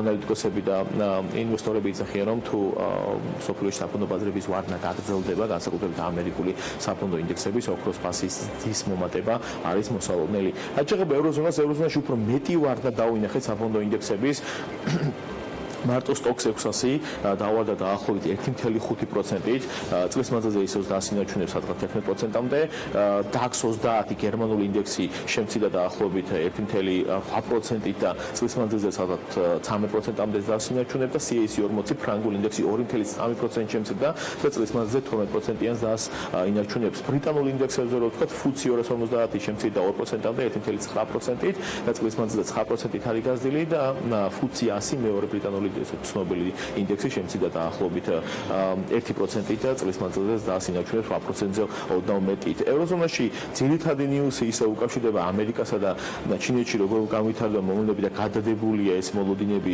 ევროზონის ეკონომიკაზე. ამავდროულად ევროზონის ეკონომიკის მაჩვენებლებიც გამოვიდა იგივე მაჩვენებლები აპრილისთვის, რაც ამერიკაში გამოვიდა, წარმოების და მომსახურების და აქაც შემცირებაა. უბრალოდ ამერიკასთან განსხვავებით აქ უკვე მეოთხე თვეა ეს მაჩვენებელი არადამაკმაყოფილებელია და შემცირებას აჩვენებს და ეს თქო იმედგაცრუებას იწვევს ანალიტიკოსების და ბუნებრივია ეს აწვევა ევროპულ საფონდო ინდექსებს. ასევე როგორც ვიცით, გასულ კვირას განცხადა ტერეზა მეის წასვლასთან დაკავშირებით, თუმცა ანალიტიკოსები ეხება რომ აქ ტერეზა მეის ფაქტორი ყველაზე ნაკლებად იყო ბრიტანეთის პარლამენტი ტერეზა მეის მაგივრად რომელი პრემიერ-მინისტრს უნდა მოვიდეს, ანალიტიკოსები იძახიან რომ მაინც არ მისცემს ეს თქო თანხმობას Brexit-თან დაკავშირებით, რომელიც არ იქნება შეთანხმებული სავაჭრო ხელშეკრულებებით, ანუ სავაჭრო ხელშეკრულების გარეშე Brexit-ის პროცესზე ბრიტანეთის პარლამენტი თანხმობას არ მისცემს. ამავდროულად ევროკავშირის და ევროკავშირის წარმომადგენლებიც ტერეზა მეის მაგივრად, ვინც უნდა იყოს პრემიერ-მინისტრი, მატერიალურად და შინაარსობრივად განსხვავებულ მოლაპარაკებებს არ დაუწყებენ, ასევე ანალიტიკოსები იძახიან, რომ აქ ტერეზა მეის ფაქტორი არ იყო ძალიან კრიტიკული. რაც შეეხება იაპონიას, იაპონიაშიც საფონდო ინდექსი გასული კვირის მანძილზე 0.6% დავარდა და წლის მანძილზე 5.5% არის გაზრდას ისევ ინარჩუნებს. იაპონიაშიც ეკონომიკური მაჩვენებლები გამოვიდა აპრილისთვის, ექსპორტი მნიშვნელოვნად არის შემცირებული, იმპორტი გაზრდილია იმაზე მეტად, ვიდრე ამას ელოდებოდნენ. შემცირებული არის ექსპორტი იმის გამო, ისევ ჩინეთთან ურთიერთობის გამო, ჩინეთში მოხმარებაა შემცირებული იაპონურ პროდუქციაზე და ექსპორტი შეუმცირდა, თუმცა იაპონიაში პირველი კვარტალის ეკონომიკურ მაჩვენებლებს უფრო კარგს ელოდებიან, ვიდრე ამას თავიდან იმედოვნებენ და აქედან გამომდინარე უნდა თუ თავიდან ეს უფრო დაგეგმონ იაპონიაში ეკონომიკურის და იაპონიის პრემიერ-მინისტრი აცხადებს, რომ ისინი მნიშვნელოვნად და როგორც ნომერ 1 პრიორიტეტი ესე უყურებენ იაპონიაში ეკონომიკურ ინდიკატორებს და მაქსიმუმს გააკეთებენ, რომ ეკონომიკა მაქსიმალურად წაახალისონ, თუ დაინახეს, რომ ეკონომიკური შემცირება გარდაუვალია. რაც შეეხება ჩინეთს, ჩინეთი მთავარი თემაა ამერიკასთან ერთად. ჩინეთში საფონდო ინდექსი სადღაც 1%-ზე ოდნავ მეტად შემცირდა, შანხაი კომპოზიტა წლის მანძილზე სადღაც 5.5%-იან დას ინარჩუნებს, მაინც, მაგრამ ეს მაჩვენებელი 24% იყო სამი კვირის წინ და როგორც უკვე აღნიშნე, ამერიკა აპირებს, რომ რაღაც გარკვეული კომპანიების სია განახორციელოს, რაც 5 კომპანია იქნება ჩინური უმსხვილესი გიგანტი, ტექნოლოგიური გიგანტი, რომლებთაც ამერიკულ კომპანიებს აეკრძალება თანამშრომლობა, ეკონომიკური თანამშრომლობა, მათთან გარკვეული ამ კომპანიებთან გარკვეული პროდუქციის შეძენა და პირიქით მიყიდვა და ასე შემდეგ და ეს როგორც შენ აღნიშნე, ანუ ტექნოლოგიურ კომპანიებს შორის ამერიკულ და ჩინურ ტექნოლოგიურ კომპანიებს შორის ურთიერთობა და ეკონომიკური თანამშრომლობა გარკვეული ეს სავაჭრო ტარიფების მოლაპარაკებების ნაწილი ხდება ფაქტია და ეს ბუნდოვანება იმდენად გაზრდილია, რომ ეკონომისტები აღარ იციან ამას რა ფაქტორი დაემატება და ასე რომ ეს გადადებულია მთელ სამყაროს და საფონდო ბაზრებს მნიშვნელოვნად აწვევა ეს ნომინალურად უმსხვილეს ეკონომიკას შორის ეს სავაჭრო დაძაბულობა. რაც შეეხება განვითარებად ეკონომიკების ინდექსი სადღაც 1% შემცირდა, წლის დასაწყისიდან დღემდე შემცირებულია 2.3%, ანუ მნიშვნელოვნად შემცირდა დასინარჩუნებს 2.3%, მაგრამ აქ სამი კვირის წინ თუ შევხედავთ ამ მაჩვენებლებს 10%-ზე მეტი იყო, ანუ მნიშვნელოვნად დაკარგა თავის ღირებულება და მოლოდინი მასწრად რომ განვითარებადი ეკონომიკების ინდექსი გაიზარდოს, უფრო მეტია ვიდრე განვითარებული ეკონომიკების ინდექსი. მადლობა გოგა, ტრადიციულად საინტერესო მიმოხილვისათვის. გოგა მელიქიძე გალტენ დაგარდის ოფისიდან გვერდებოდა, წინ ახლა რეკლამა გულდება და რამდენიმე წუთში დაგიბრუნდებით.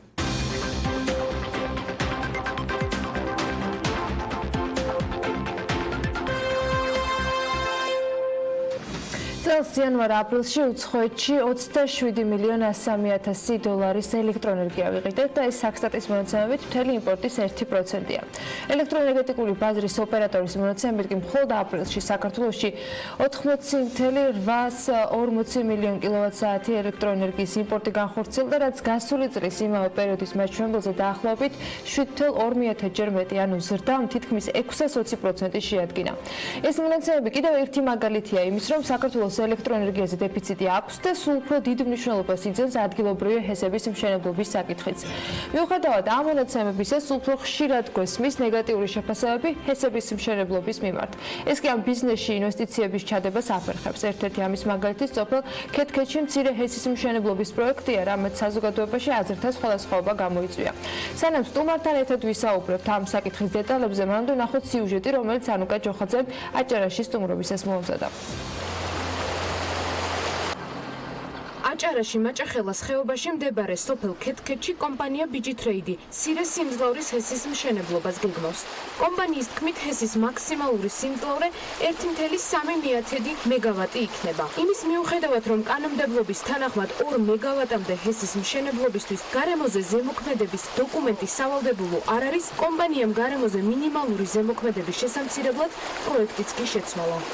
კომპანიამ გადაწყვეტა რომ დინარის ეს კალაპოტი, რომელსაც იყენებს ტექნიკურად წყლის მისაღებად, არ ჩაიკეტოს, არაერთხელ გავიარეთ ექსპერტებთან და მივედით იმ დასკვნამდე, რომ თუ ეს პროექტი რაც არის ტექნიკურად შემუშავებული, თუ განხორციელდება, ამაზე ჩვენ პასუხისმგებლობას ვიღებთ, რომ ეს არც ტურისტულ პოტენციალზე იქონიებს გავლენას და ასევე ეკოლოგიური ფაქტორიც არის მინიმალიზებული.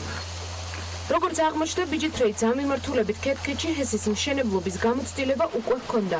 ჯერ კიდევ წლების წინ სწორედ ბიჯითრეიდმა მოამარაგა სოფელი ელექტროენერგიით და დაასაქმა ადგილობრივებიც. თუმცა მიუხედავად ამისა, ადგილობრივი მოსახლეობის ნაწილი ახალი ჰესის მშენებლობის საკითხით მაინც უკმაყოფილოა. როგორც თქვენ იცით, არის აგერ ერთი ჰესი, ფუნქციონირებს და მუშაობს დღემდე. არანაირი სარგებელი არ გვაქვს მაგით ჩვენ და ვფიქრობთ, რომ ესეც არანაირი სარგებელს არ მოგვიტანს ჩვენ. ეს შემოთავაზება იყო ასეთი სოფლიდან, თუ ელექტროენერგია უფასო იქნება, იმ შემთხვევაში გააკეთოს არაა პრობლემა.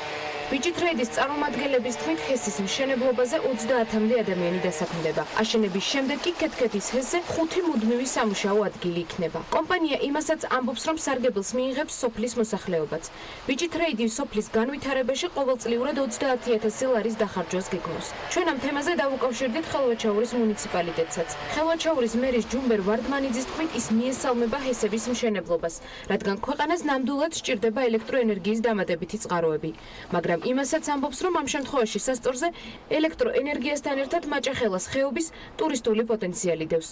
თუმცა ტურიზმის განვითარებასაც სჭირდება ელექტროენერგია.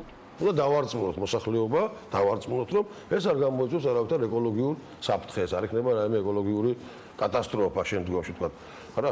აი ამ მიმართულებით უნდა იმუშაოს ინვესტორმა, რა თქმა უნდა. თორემ ის რომ ინვესტიცია, ნებისმიერი ინვესტიცია, რომელიც მოსახლეობის კეთილდღეობისკენაა მიმართული ხელვაჩაურის მუნიციპალიტეტებს არის მეტად მნიშვნელოვანი. ნებისმიერი ინვესტიცია, რომელიც მოსახლეობის კეთილდღეობას გააუმჯობესებს. მსგავსი მოსაზრება აქვს აჭარის მთავრობის თავმჯდომარესაც. თორნიკე რიჟვაძის თქმით, ამ ეტაპზე ჰესების მშენებლობის საკითხის შესწავლა მიმდინარეობს, რათა საბოლოო გადაწყვეტილების მიღებისას როგორც ინვესტორის, ისე მოსახლეობის ინტერესები იყოს გათვალისწინებული. ვფიქრობ, რომ ყველა კონტექსტში უნდა იყოს ცალკეულად ინდივიდუალურად განხილული პროექტები. ამ კონკრეტულ პროექტზეც იქნება მსჯელობა, იქნება დეტალური ანალიზი და ჩვენ ყველანი ერთად მივიღებთ გადაწყვეტილებას, მათ შორის ინვესტორთან ერთად, თუ რა კუთხით უნდა განვითარდეს უკვე შემდგომ ეტაპზე აღნიშნული პროექტი. ამ დროისთვის ქეთქეთ-ჰესის პროექტის საბოლოო დეტალებზე მიმდინარეობს მსჯელობა. დარჩენილია ტოპოგადაღებები და გეოლოგიური კვლევები. კომპანიაში ამბობენ, რომ თუ ყოველი მოსახლისგან საბოლოო თანხმობა იქნება, გარე სამუშაოების წარმოებაზე ბიჯითრეიდს სამუშაოს დაწყებიდან მშენებლობისთვის დაახლოებით 5 თვე დასჭირდება.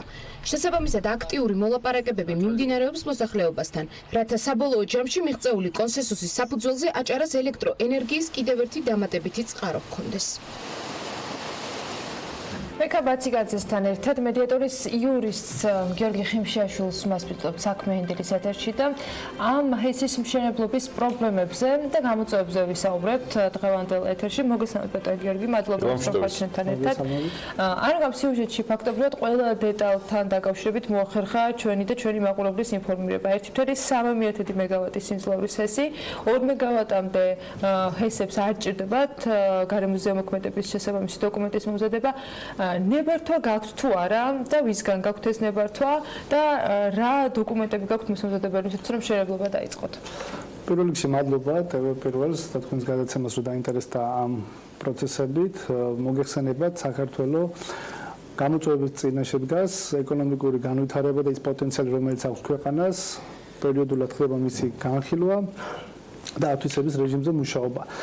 ენერგოდამოუკიდებლობა კიდევ ერთხელ მნიშვნელოვანი პროცესი არის, რომელიც ქვეყანას არა მხოლოდ პოლიტიკურ კონტექსტში მოუწევს დამოუკიდებლობას, არამედ იმ მოთხოვნილებას, რომელიც აქვს ქვეყანას გაზრდილი ტურისტული რაოდენობის თუ სხვა ინფრასტრუქტურული პროცესების მოხმარების შედეგად, ჭირდება და უნდა დაკმაყოფილდეს. ეხლა რაც შეეხება ჰესის მშენებლობის პროცესს, რა ეტაპზე ვართ, რა გეგმები გვაქვს და რისი განხორციელებას გეგმავთ. პირველად ეტაპი ეს არის მოკლევის პროცესი, როდესაც უნდა მოხდეს ჰესის პროექტი, სამშენებლო პროცესების დაპროექტება, ტოპოგადაღება, გეოლოგიური კვლევები და საბოლოოდ ნებართვის მიღებისთვის ყველა ეს დოკუმენტაცია უნდა იყოს წარდგენილი ცენტრალურ დონეზე და ადგილობრივ ხელისუფლებასთან.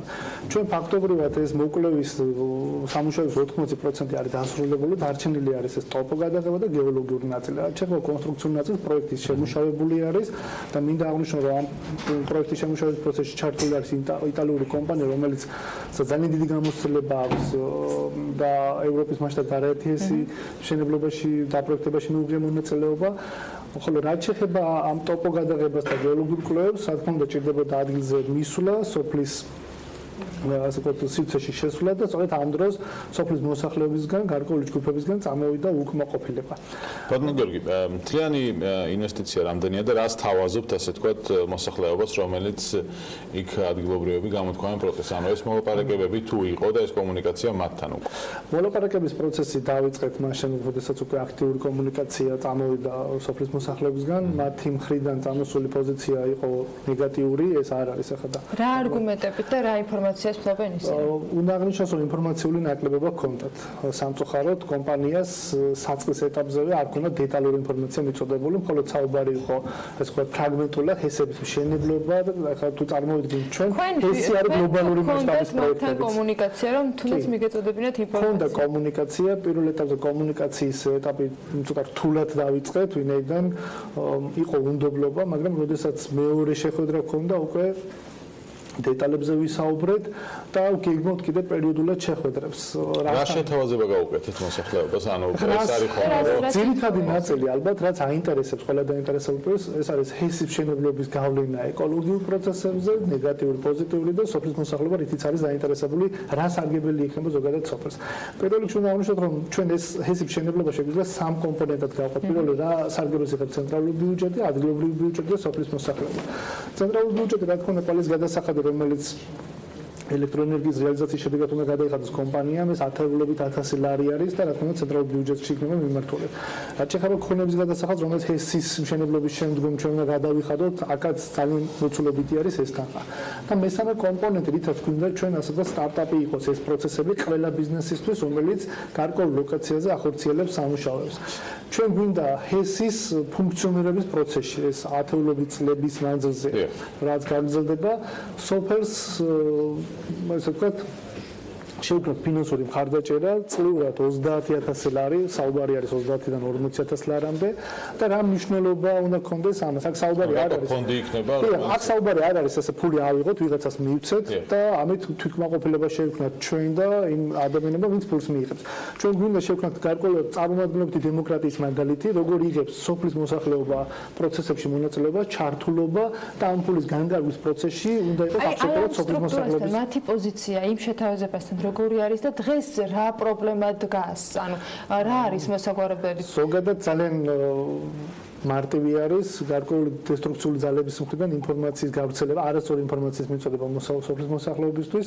ჩვენ რამდენჯერაც კი მოვისმინეთ სხვადასხვა საინფორმაციო სივრცეში, გარკვეული ჯგუფები ადამიანები საუბრობენ ნეგატიურ გავლენებზე, საუბრობენ ეკოლოგიურ კატასტროფაზე. ამ დროს არც კი არის ამაზე განხილვის საკითხი, ესეც კი არ არის, ვინაიდან კანონით ჩვენ არ აქვს ვალდებულება. ეს 1.3 მეგავატია ჰესის სიმძლავრე, ანუ ვინმე აი კონსტრუქციულად რო წარმოვიდგინოთ, ანუ 1.3 მეგავატი ვინ არის ამ ინფორმაციის ავტორი? აი ესე კონკრეტული სუბიექტების შესახებ ინფორმაცია ჩვენ გვაქვს, მაგრამ ხა საჯაროდ არ დავიწყებთ საუბარს, ვინაიდან კიდევ ერთხელ არ გსურს რომ შევიდეთ იმ აბსურდულ პოლემიკაში იმ ადამიანებთან, ვინც ამტკიცებს, რომ ჰესი ნეგატიური გავლენის მატარებელია სოფელზე. აქ საუბარი არის ეკოლოგიურ პროცესებზე და ჩვენ სიუჟეტშიც იყო აღნიშნული, როდესაც მიდიოდა დაპროექტება გარკვეული ამ ნაგებობის ერთ კომპონენტში საუბარი იყო დინარის კალაპოტში მილის გატარებაზე და როდესაც საპროექტო დოკუმენტაციაზე მომუშავე ადამიანების მხრიდან იყო ასეთი საუბარი და შემოთავაზება ხარ შეუცვალოთ ეს პროექტი ვინაიდან კალაპოტში მილის ეს გატარება შეიძლება გარკვეული ზეგავლენა მოახდინოს ამ ეკოლოგიურ პროცესებზე და ამ პროექტის შეცვლას დამატებით ფინანსური ხარჯი ქონდა მაგრამ კომპანიის წარმომადგენლებისთვის მნიშვნელოვანი არის რომ ჩვენ ეკოლოგიური გავლენები მინიმალიზებული აქ საუბარი არ არის რომ საერთოდ არ იქნება აქ საუბარი არის იმაზე მინიმალიზებული ეს პროცესები და მისი რეაბილიტაცია ჩვენ პარალელურ რეჟიმში გვინდა რომ გავაკეთოთ. თავარი და მნიშვნელოვანი რა არის? ეს ფინანსური სარგებელი რომელიც ახლა სიუჯეტში საუბარი იყო უფასო დენზე. უფასო დენი ვერ იქნება, ვინაიდან კანონმდებლობით ელექტროენერგიის წარმოებას მიწოდებას სჭირდება სპეციალური ლიცენზია და კომპანია ვერ იქნება ლიცენზიანტი, ვინაიდან ჩვენ გვყავს საქართველოში წარმოებელი კომპანიები, ვინც ახდენს მოსახლეობის ელექტროენერგიის მიწოდებას. თავარი არის რომ ეს ფინანსური რესურსი რომელიც ჩვენ გვინდა გადავცეთ სოფელს, ჩვენი გაანგარიშებით ფაქტობრივად სოფლისთვის იქნება ყველა პროცესების შესაძლებლობა სტარტაპი, ეს იქნება ტურისტული მიმართულება, ეს იქნება სპორტული განათლება თუ ასე შემდეგ. თავარი კომპონენტი რაც ჩვენ გვინდა სოფლის მოსახლეობას ვთხოვოთ, როდესაც შეიქმნება სპეციალური ფონდი, იყოს სოციალური პროექტები და იყოს გარკვეული ინფრასტრუქტურული პროექტები, რომელზეც ჩვენ აქცენტი გვექნება. ტურისტული ხო? თქვენ ნებართვა გაქვთ უდიშბექა აღებული ეკონომიკის სამინისტროსგან ამ ჰესის მშენებლობაზე, ხო? ანუ ეს ნებართვა არსებობს. ხელშეკრულებაზე არის ხელი მოწერილი სამინისტროს მხრიდან, ამ ტიპის პროექტების მხარდაჭერა სამართლებრივად ჭირდება ცენტრალიზებული ესე ვთქვათ თანხმობა სამინისტროს რომელიც მთავრობასთან შეთანხმებით ხდება ამ პროცესის წარმოება და მნიშვნელოვანი არის რომ აი ეს ყველა სამართლებრივი კომპონენტი ჩვენი მხრიდან არის სულად დაკმაყოფილებული. ხა ასე ღიად საჯაროდ არ არის საუბარი ამ საკითხებზე, მაგრამ ძალიან ბევრი დეტალი არის, რომელიც კომპანიას ვალდებულების სახით აქვს აღებული. აქვე მინდა აღნიშნო, რომ ეს არის ფინანსური მხარდაჭერა არის EBRD-სგან, ანუ ადგილობრივ მთავრობასთან თუ გაიარეთ ყველა ეს კომპონენტი. ადგილობრივ მთავრობასთან ჩვენ გვაქვს აქტიური კომუნიკაცია განსაკუთრებით ხელვაჩაურის მუნიციპალიტეტთან, ვინაიდან მუნიციპალიტეტი გარკვეული დოზით პროცესში იღებს მონაწილეობას სამშენებლო რეგულაციებიდან გამომდინარე. მათი სრული მხარდაჭერა გვაქვს, ეს ოფიციალური მიმოწერიდან ეს დასტურდება. სამწუხაროდ არის ხოლმე ესე ვთქვათ ინტერესთა თანხმობის პროცესში აცდენა, როდესაც მერი ხშირ შემთხვევაში საჯარო კომენტარებში აი ცდილობს მაქსიმალურად შემოწმოს მოთხოვნებია დარჩენილი რისი დაკმაყოფილების შემდეგაც თქვენ უკვე შეგიძლიათ თქვათ რომ შეძლებთ ინვესტიციის განხორციელებას და შეძლებთ რომ პროექტი ამუშავოთ. მინდა აღნიშნო რომ ჩვენ ძალიან შემჭიდროებულ ვადებში გვიწევს ვალდებულებების შესრულება, ვინაიდან სამინისტროს კონკრეტულ დეტალზე აქვს გაწერილი რომელიც ჩვენ ფინანსური ვალდებულება არის და ასევე სამშენებლო რეგულაცია, იგივე საინჟინრო სამუშაოები. ძირითადი კომპონენტი ჩვენი მხრიდან სრულად არის მზადყოფნაში იმისთვის, რომ დაასრულოთ მოსამზადებელ სამუშაოებს და გადავიდეთ აქტიურ სამშენებლო პროცესზე. რაც შეეხება მოსახლეობასთან კომუნიკაციას, კიდევ ერთხელ მინდა აღვნიშნო თქვენი ეთერითაც და როდესაც ჩვენ გვექნება აქტიური შეხვედრა, ნებისმიერი პროცესი, რომელიც იქნება ჩვენი მხრიდან წარმოებული, ეს ყველა დეტალი იქნება მიწოდებული ადგილობრივი მოსახლეობისთვის. ჩვენ საუბრობთ სოფლის ინვესტირებაზე, ჩვენ საუბრობთ ადგილობრივი მოსახლეობის დასაქმებაზე, მაგრამ კარგად მოგეხსენებათ, რომ ეს იმდენად მცირე ჰესი ახლა მასშტაბური დასაქმებაზე საუბარი ვერ იქნება და ახლობით 5 ადამიანი იქნება ესე ვთქვათ მუდმივად დასაქმებულ რეჟიმში. რაც შეეხება სამშენებლო პროცესში საუბარი არის 30-დან 50 ადამიანამდე. და მთავარი მომენტი რაც არის, რომ ეს ინვესტირება ჩვენი არ არის ერთჯერადი, არ არის ერთწლიანი, ორწლიანი, მე ხშირად მინახავს სხვა პროექტები, სხვა კომპანიების მხრიდან, როდესაც ერთჯერადი ხასიათს იღებს, ჩვენ ვალდებულებას ვიღებთ ჰესის მთელი ფუნქციონირების პროცესში იყოს საუბარი მუდმივ ესე ვთქვათ გასაგები 1.3 მეგავატი არ ვფლობ ინფორმაციას დაახლოებით რა სიმჭიდროვით არის დასახლებული აჭარის ეს ნაწილი რამდენ ოჯახს და რამდენ სოფელს მოამარაგებთ თქვენ ამ მცირე ჰესით, იმიტომ რომ მაღალმთიან აჭარასთან დაკავშირებით საკმაოდ დიდი არის მოთხოვნა მათ შორის ტურისტულ ნაწილში და ალბათ უნდა დავეთანხმოთ ადგილობრივებსაც რომ ამ მხრივ პოტენციალი არსებობს, მაგრამ ტურისტებს სჭირდებათ მათ შორის კომფორტი, რომელიც უმნიშვნელოვანესად არის დამოკიდებული ელექტროენერგიაზე და მათ შორის მათ სჭირდებათ ეს ელექტროენერგია დაახლოებით თუ გაქვთ დათვლილი რა ვთქვათ არეალის მომარაგებას მოახერხებთ ამ მცირე ჰესით. მე შესავალში აღვნიშნე რომ ჩვენ ელექტროენერგიის მიწოდებას უზრუნველყოფთ ადგილობრივი ლიცენზიათ კომპანიაზე, რომელიც შემდგომ იგი ახდენს განაწილებას.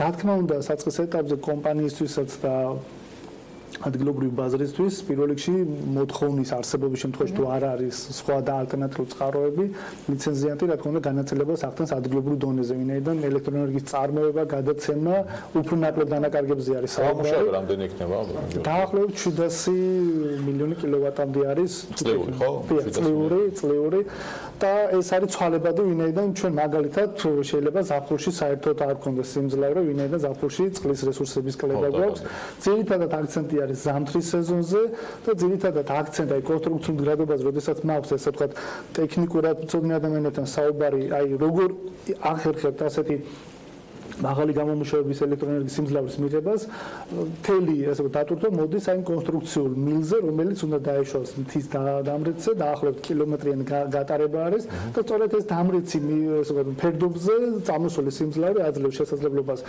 იმ ტექნიკურ დანადგარს გამომუშავებას. 700 მილიონი საკმაოდ კარგი გამომუშავება. კი, შედარებითაც ბევრია, ხშირ შემთხვევაში ცოტა ტურისტულ პოტენციალზე იყო კიდევ საუბარი და აქცენტი გაკეთეს მათ შორის ხელოთ შორის მერიხანი ტურისტულ პოტენციალს რა შეიძლება დაემუქროს ეს თქვათ ანუ რა საფრთხეა თვითონ ამ სოფელში ტურისტულ პოტენციალზე რაიმე ნეგატიური გავლენა ფაქტობრივად არ არსებობს ასე თამამად შეგვიძლია ვთქვათ მაგრამ ზოგადად სოფელი ქეთქედი მდებარეობს მაჭახლის ხეობაში მაჭახლის ხეობა არის ეროვნული პარკის სტატუსის მატარებელი და ზოგადად აი ეს სოფელი მდებარეობს იმ ცენტრალურ გზასთან ახლოს რითაც ასე ტურისტები სარგებლობენ მაჭახლის ხეობის მიმართულებით გადაადგილების პროცესში მაგრამ თავი მომენტი აქაც კიდევ ერთხელ მინდა აღნიშნოთ რომ ჩვენ არა ვართ ცენტრალური ესე დინარის გამოყენებაზე ორიენტირებული ანუ მაჭახლის ხეობაში რა დინარიც ჩამოედინება ეს არის შენაკადი იმ დინარის და ფაქტობრივად ეს შენაკადი იმდენად მცირეა და მნიშვნელოვანია რომ ჩვენ ამ შენაკადს არ ვკეტავთ ანუ არ ხდება მისი დაგუბება ეს არის გამტარი პროცესი და ფაქტობრივად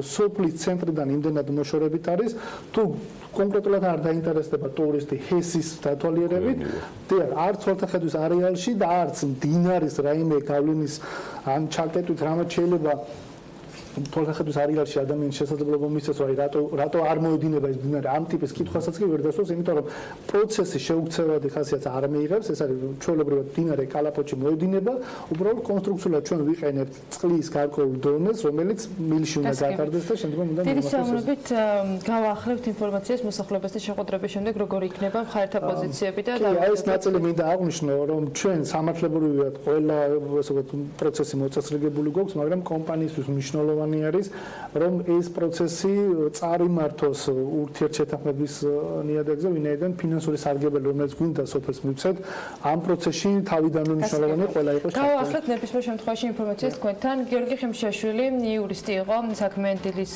სტუმარი და საუბრობდით ქეთქეთის ჰესზე რომელიც 1.3 მეგავატიან სიმძლავრეს უნდა მოიცავდეს და ვნახოთ როგორ გამართება ამასთან დაკავშირებით მოვლენები მცირე სარეკლამო პაუზა გულდება და რამდენიმე წუთში დაგიბრუნდებით.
ჯარედ ლეტო, ჯესი ჯეი, ბლექ ეს მხოლოდ ნაწილია იმ შემსრულებლების, რომელთა გამოჩენასაც ბლექსი არენაზე მიმდინარე წლის ზაფხულის საკურორტო სეზონზე ველოდებით. ყველაზე დიდი საკონცერტო დარბაზი საქართველოში ახალი ხელმძღვანელის პირობებში ბევრ საინტერესოს გვხვდება. დატო ხარჩილოვან პოსტიც და არენაც აპრილში ჩაიბარა. მისი და შესაბამისად სახელმწიფოსათვის მართლობაში გადაცემული საკონცერტო დარბაზის გეგმებით BMG რამდენჯერმე დაინტერესდა. დღეს კი ჩვენს და საქმიანი დილის მაყურებელსაც მაია სიდამონიძესთან ერთად გვექნება შესაძლებლობა.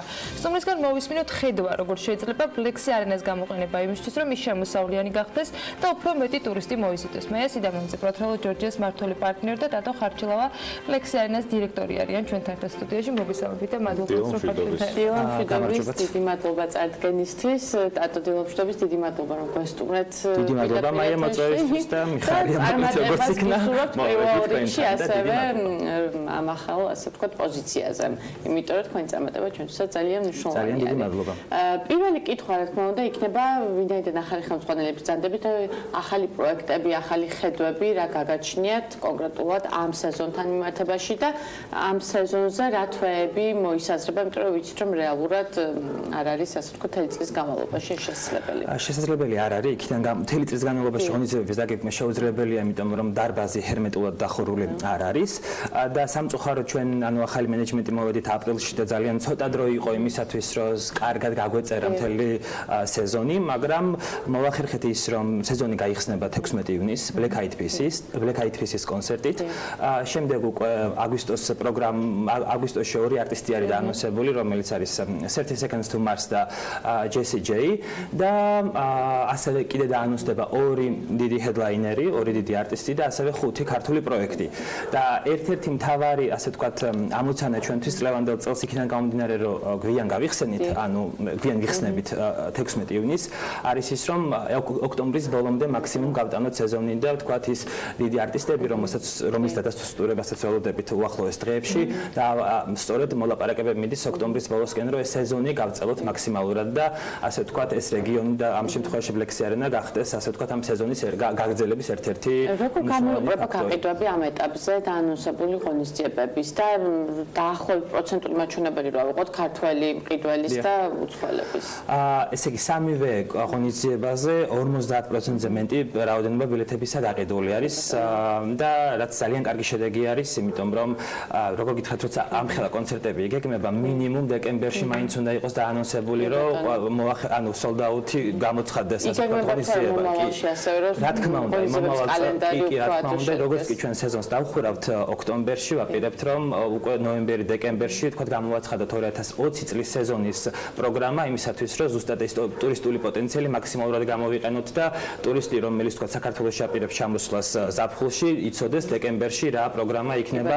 ეს არის უმნიშვნელოვანესი ერთ-ერთი ჩვენი მთავარი მიზანი, ესეც არის, რომ ამის შესაძლებლად გარკვეულწილად რაღაც სარეალიზაციო არხების იდენტიფიცირებას მნიშვნელოვანია ტურისტული სააგენტოები ონლაინ, საერთაშორისო ონლაინ ბუკინგი და გარდა ამისა ჩვენ ეხა ამ ეტაპზეც კი აქტიური ეს თანამშრომლობა გვაქვს მეზობელი ქვეყნების ტურისტულ კომპანიებთან, როგორიც არის აზერბაიჯანი და სომხეთი ამ შემთხვევაში, იმიტომ რომ ძალიან დიდი ნაკადი როგორც კი ბილეთების გაყიდვა დავიწყეთ, შევამჩნიეთ რომ ანუ ჩვენ გვაქვს ეს მონაცემთა ბაზა უყურებს მიყიდულობს რაღაცა და ძალიან ბევრი სომხური გვარი და აზერბაიჯანული გვარი დაფიქსირდა და ამიტომაც სულ ხახანს ვიყავით ერევანში წასული იქაურ ტურისტულ სააგენტოებთან შეხვედრაზე და როგორ გითხრათ ძალიან დიდი დაინტერესება არის, ძალიან დიდი სომხეთის რესპუბლიკისგან ამ შემთხვევაში, იმიტომ რომ ძალიან დიდი ნაკადი ჩამოდის ქობულეთში, ბათუმში ზაფხულის პერიოდში და ერთ-ერთი ასე ვთქვათ მთავარი სამიზნე დასასვლელი ადგილი ზუსტად ბლექსი არენა აღმოჩნდა და ძალიან გაგვიხარდა და ძალიან როგორ გითხრათ ამ ტურისტულ სექტორთან მიმართებაში რაღაც განსაკუთრებული პაკეტებიც გვაქვს იქიდან გამომდინარე, რომ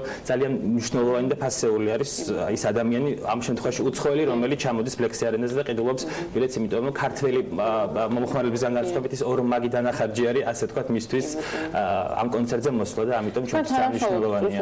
თუმცა ასევე ლოჯისტიკის კუთხით ვიცი, რომ იქნება შესაძლებლობა ტრანსპორტის, ასე ვთქვათ, გზავრობა ერთი დღით ვინც ჩადის უბრალოდ გამოხატეთ ჩემი ის კითხვა მაგრამ ის არის რა ქვია გარდა იმისა რომ თქვა იქ სასტუმრო ანუ ვინც თავისად კომფორტულია როცა კონცერტზე ჩადიხარ და კი რჩები მაგრამ არიან თქვა ადამიანები რომლებსაც მეორე დღეს თბილისში უწევთ წამოსვლა და ამიტომ მოახერხეთ ის რომ იქნება ავტობუსები დანიშნული რომელიც დილით გავა ადამიანები შეძლებენ კონცერტზე ამ ავტობუსის წასვლას კონცერტზე დასწრებას და იმ დღესვე უკან დაბრუნებას რაც ძალიან დიდ კომფორტს ქმნის თქვა იმისთვის ვინც მუშაობს მეორე დღეს და ვერ რჩება თქვა შეკვეთილში და უნდა დაბრუნდეს ეს დაანონსებული ღონისძიება არის check-in ჯორჯის პროექტის ნაწილი იგეგმება თუ არა ამ პროექტის გარეთ მომავალში ასევე კონკრეტული ასე ვთქვათ ღონისძიებები თუნდაც მომავალ წელს ჩვენი ერთ-ერთი მთავარი მიზანი არის სწორედ ის რომ როგორ გითხრათ check-in ჯორჯიაზე და არავის არ იყოთ დამოკიდებული ამ შემთხვევაში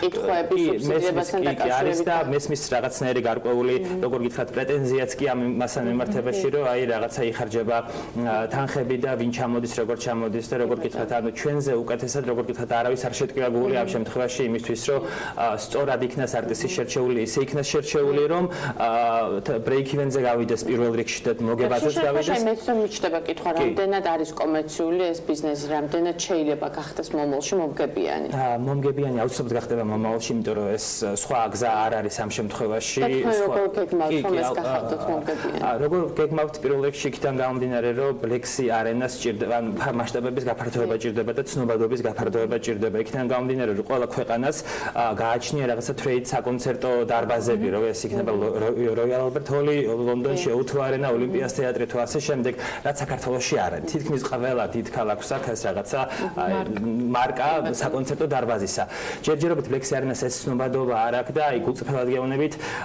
არაფრით არ ჩამოვარდება ამ ჩამოთვლილ დარბაზებს რაც კი ახსენე იქიდან გამომდინარე ძალიან დიდი ინვესტიცია არის ბლექსი არენაში ჩადებული ძალიან ბევრ ქვეყანაში ესეთი ტიპის დარბაზები ასევე საქმიანი ტურიზმის კუთხითაც გამოიყენება საკონვენციო ღონისძიებებისთვის და ექსპოებისთვის ასე ვთქვათ თუ გეგმავთ რომ გახდეს რა თქმა უნდა ესეც მომავალ წლიდან იგეგმება ამ კუთხითაც მუშაობა მაგრამ მაინც ბლექსი არენა არის უფრო საკონცერტო არენაც კი არ არის არქიტექტურული აგებულებით ეს არის სუფთა საკონცერტო დარბაზი და ერთ-ერთი უნიკალური მსოფლიოში იქიდან გამომდინარე რომ 10000-იანი ტელადობის ამფითეატრის სტილის დარბაზი ძალიან ცოტა არის მსოფლიოში ამას სპორტული ღონისძიებებისთვის ვერ გამოიყენება ეს არის სუფთა თეატრალური განლაგების დარბაზი და შესაბამისად ძალიან ბევრი ის მუშაობა არის საჭირო რომ ბოლომდე იქნას დატვირთული და ეს პოტენციალი გამოყენებული რაც შეეხება 2020 წლიდან როცა 2019 წლის მიწურულს უკვე გვაქვს წინასწარი სურვილი რომ არსებობდეს ერთგვარი აფიშა იმისა რა იგეგმება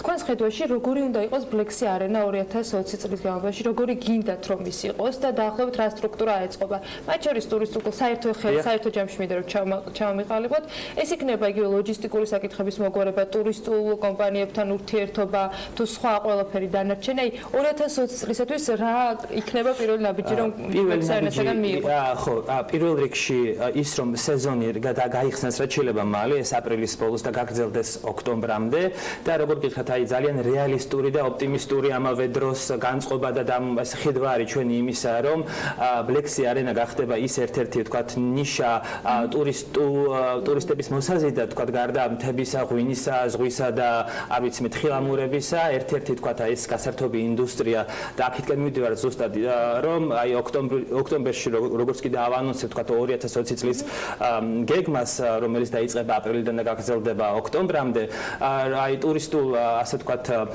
ნაწილში ბლექსი არენა იქნება ის მიმზიდველი მნიშვნელოვანი კომპონენტი იმისათვის რომ ტურისტი რო ჩამოვა იქ რაც ჩამოუთვალე ღვინო იქნება მთა იქნება თუ ზღვა იმასთან ერთად იცოდეს კიდე დამატებით мотиваცია ქონდეს რისთვის ჩამოდის საქართველოში და ეს დარწმუნებული ვარ იქნება ბლექსი არენა სრულად გულწრფელად გეუბნებით ამას იმიტომ რომ ასე ხდება ყველგან და ასე მე პირადად და ჩემი მეგობრებიც ასე მოგზაურობენ როცა სადმე მიდიან და ყოველთვის ამთხოვენ ხოლმე რაღაც განსაკუთრებულ ღონისძიებას კონცერტი იქნება თუ რაღაცა ფესტივალი და ამიტომაც გვაქვს ძალიან დიდი შანსი იმისა რომ ზუსტად ბლექსი არენას ბლექსი არენა გახდეს ერთ-ერთი მთავარი კომპონენტი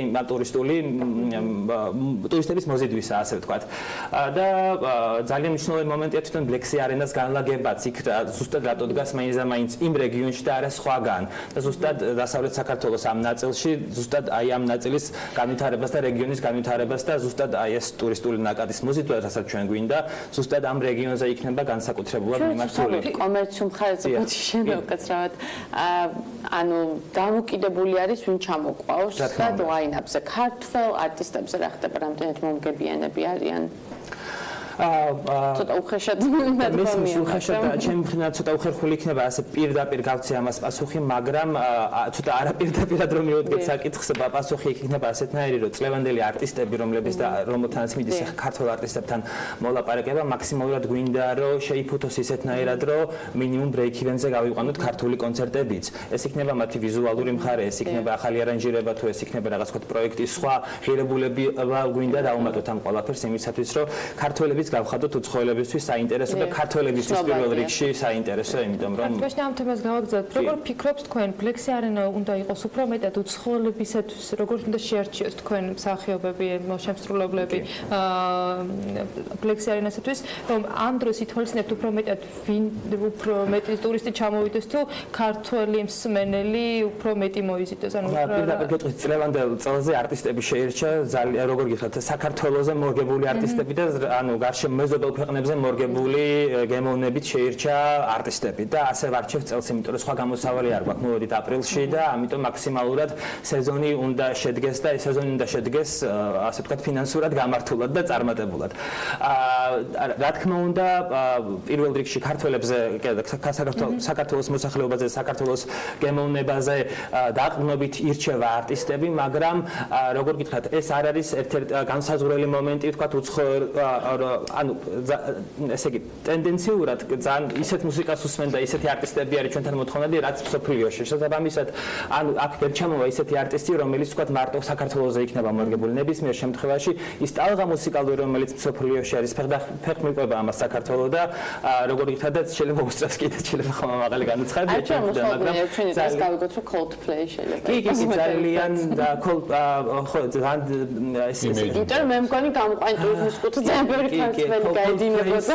შემთხვევაში ხო, მაშინ Coldplay-ს თუ გავაკეთებთ, ეს აუცილებლად იქნება ერთი დღე თბილისში უნდა გავაკეთოთ დიდ სტადიონზე და მეორე დღეს უნდა გავაკეთოთ ბლექსი არენაზე, იმიტომ რომ სხვა მასშტაბი არის აბსოლუტურად და ცოტა ისეთი კითხვა ბევრი გთხოვს, რომ Coldplay ჩამოიყვანეთ ან კიდე სხვა არტისტები და ანუ ძალიან რთული არის, როცა ვერაცნობიერებ მასშტაბს, რა მასშტაბზეა საუბარი და რა ბიუჯეტზე არის საუბარი, იმიტომ რომ Coldplay აი სტრატეგიაზე მინდოთ მაგათ ჩარშან უფრო მეტი პრეტენზია იყო იმას ნაკავშირებით, რომ ფული იხარჯება რეალურ ბიუჯეტიდან და იყო გაფანტულად 10,000-20,000 ვიღაცები მღეროდნენ სადღაც თქვათ პარკებში, სკვერებში.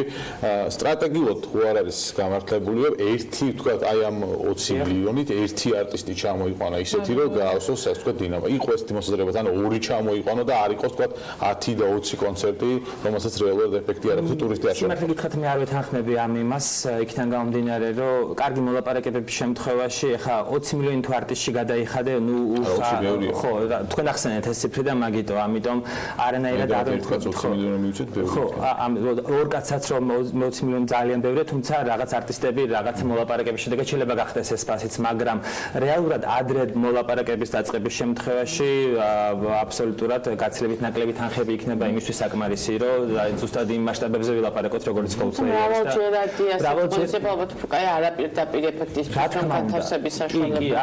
ხო და ეს ზუსტად არაპირდაპირ ეფექტი არის ის, რომ ბლექსი რეგიონზე ვისაუბრე და ბლექსი არენას განლაგებაზე ვისაუბრე, სადღაც ეს და სად არის ეს დარბაზი აშენებული და მარტო ბილეთებიდან არ ამოვდივართ და ბილეთებით არის საზღვრება, თქვათ ის ტურისტული სარგებელი და შემოსავალი, რაც თითოეულ კონცერტს გააჩნია. აი მარტივ მაგალითს გეტყვით, ახლა ბლექსი არენ ბლექ აიდ პისის შემთხვევაში, რომელიც 16 ივნისს არის, ანუ სასტუმრო უკვე აღარ იშოვება, რომ დარჩერ იმაში, იმიტომ რომ ყველაფერი დაკავებულია, გვარდა თქვათ ძვირად ღირებული სასტუმროსი, ანუ პატარა სასტუმროებიც კი აბსოლუტურად თითქმის sold-out-ერი და ათვისებული არის.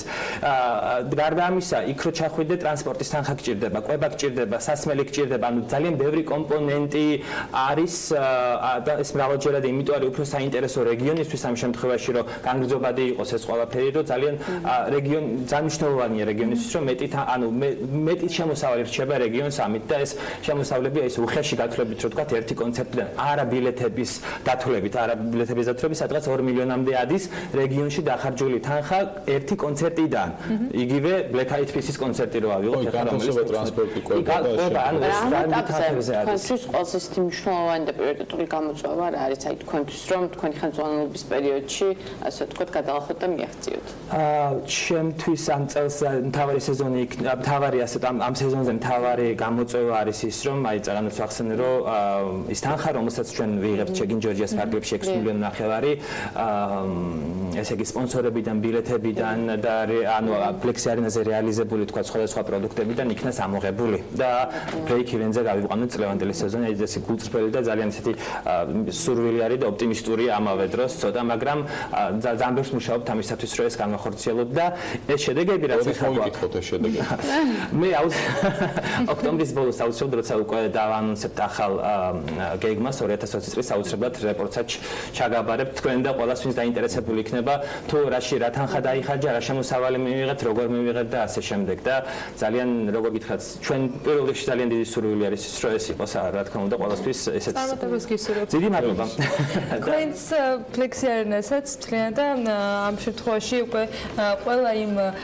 შემსრულებლის გულშემატკივარს რომელსაც ასე ელოდებიან ფლექსი არენაზე ქართველები და არა მხოლოდ მე სტემონტრი პატროლ ჯორჯიას მართველი პარტნიორი და ტატო ხარჩილავა ფლექსი არენას დირექტორი იყვნენ საქმიანობის ბოლოს დრომლები მათთან ერთად გემშვიდობებით ხვალ დილის 8-ზე შევხვდებით ერთმანეთს წინ საქმის კურსის ეთერები გელოდებათ და ბედნიერ დღეს გისურვებთ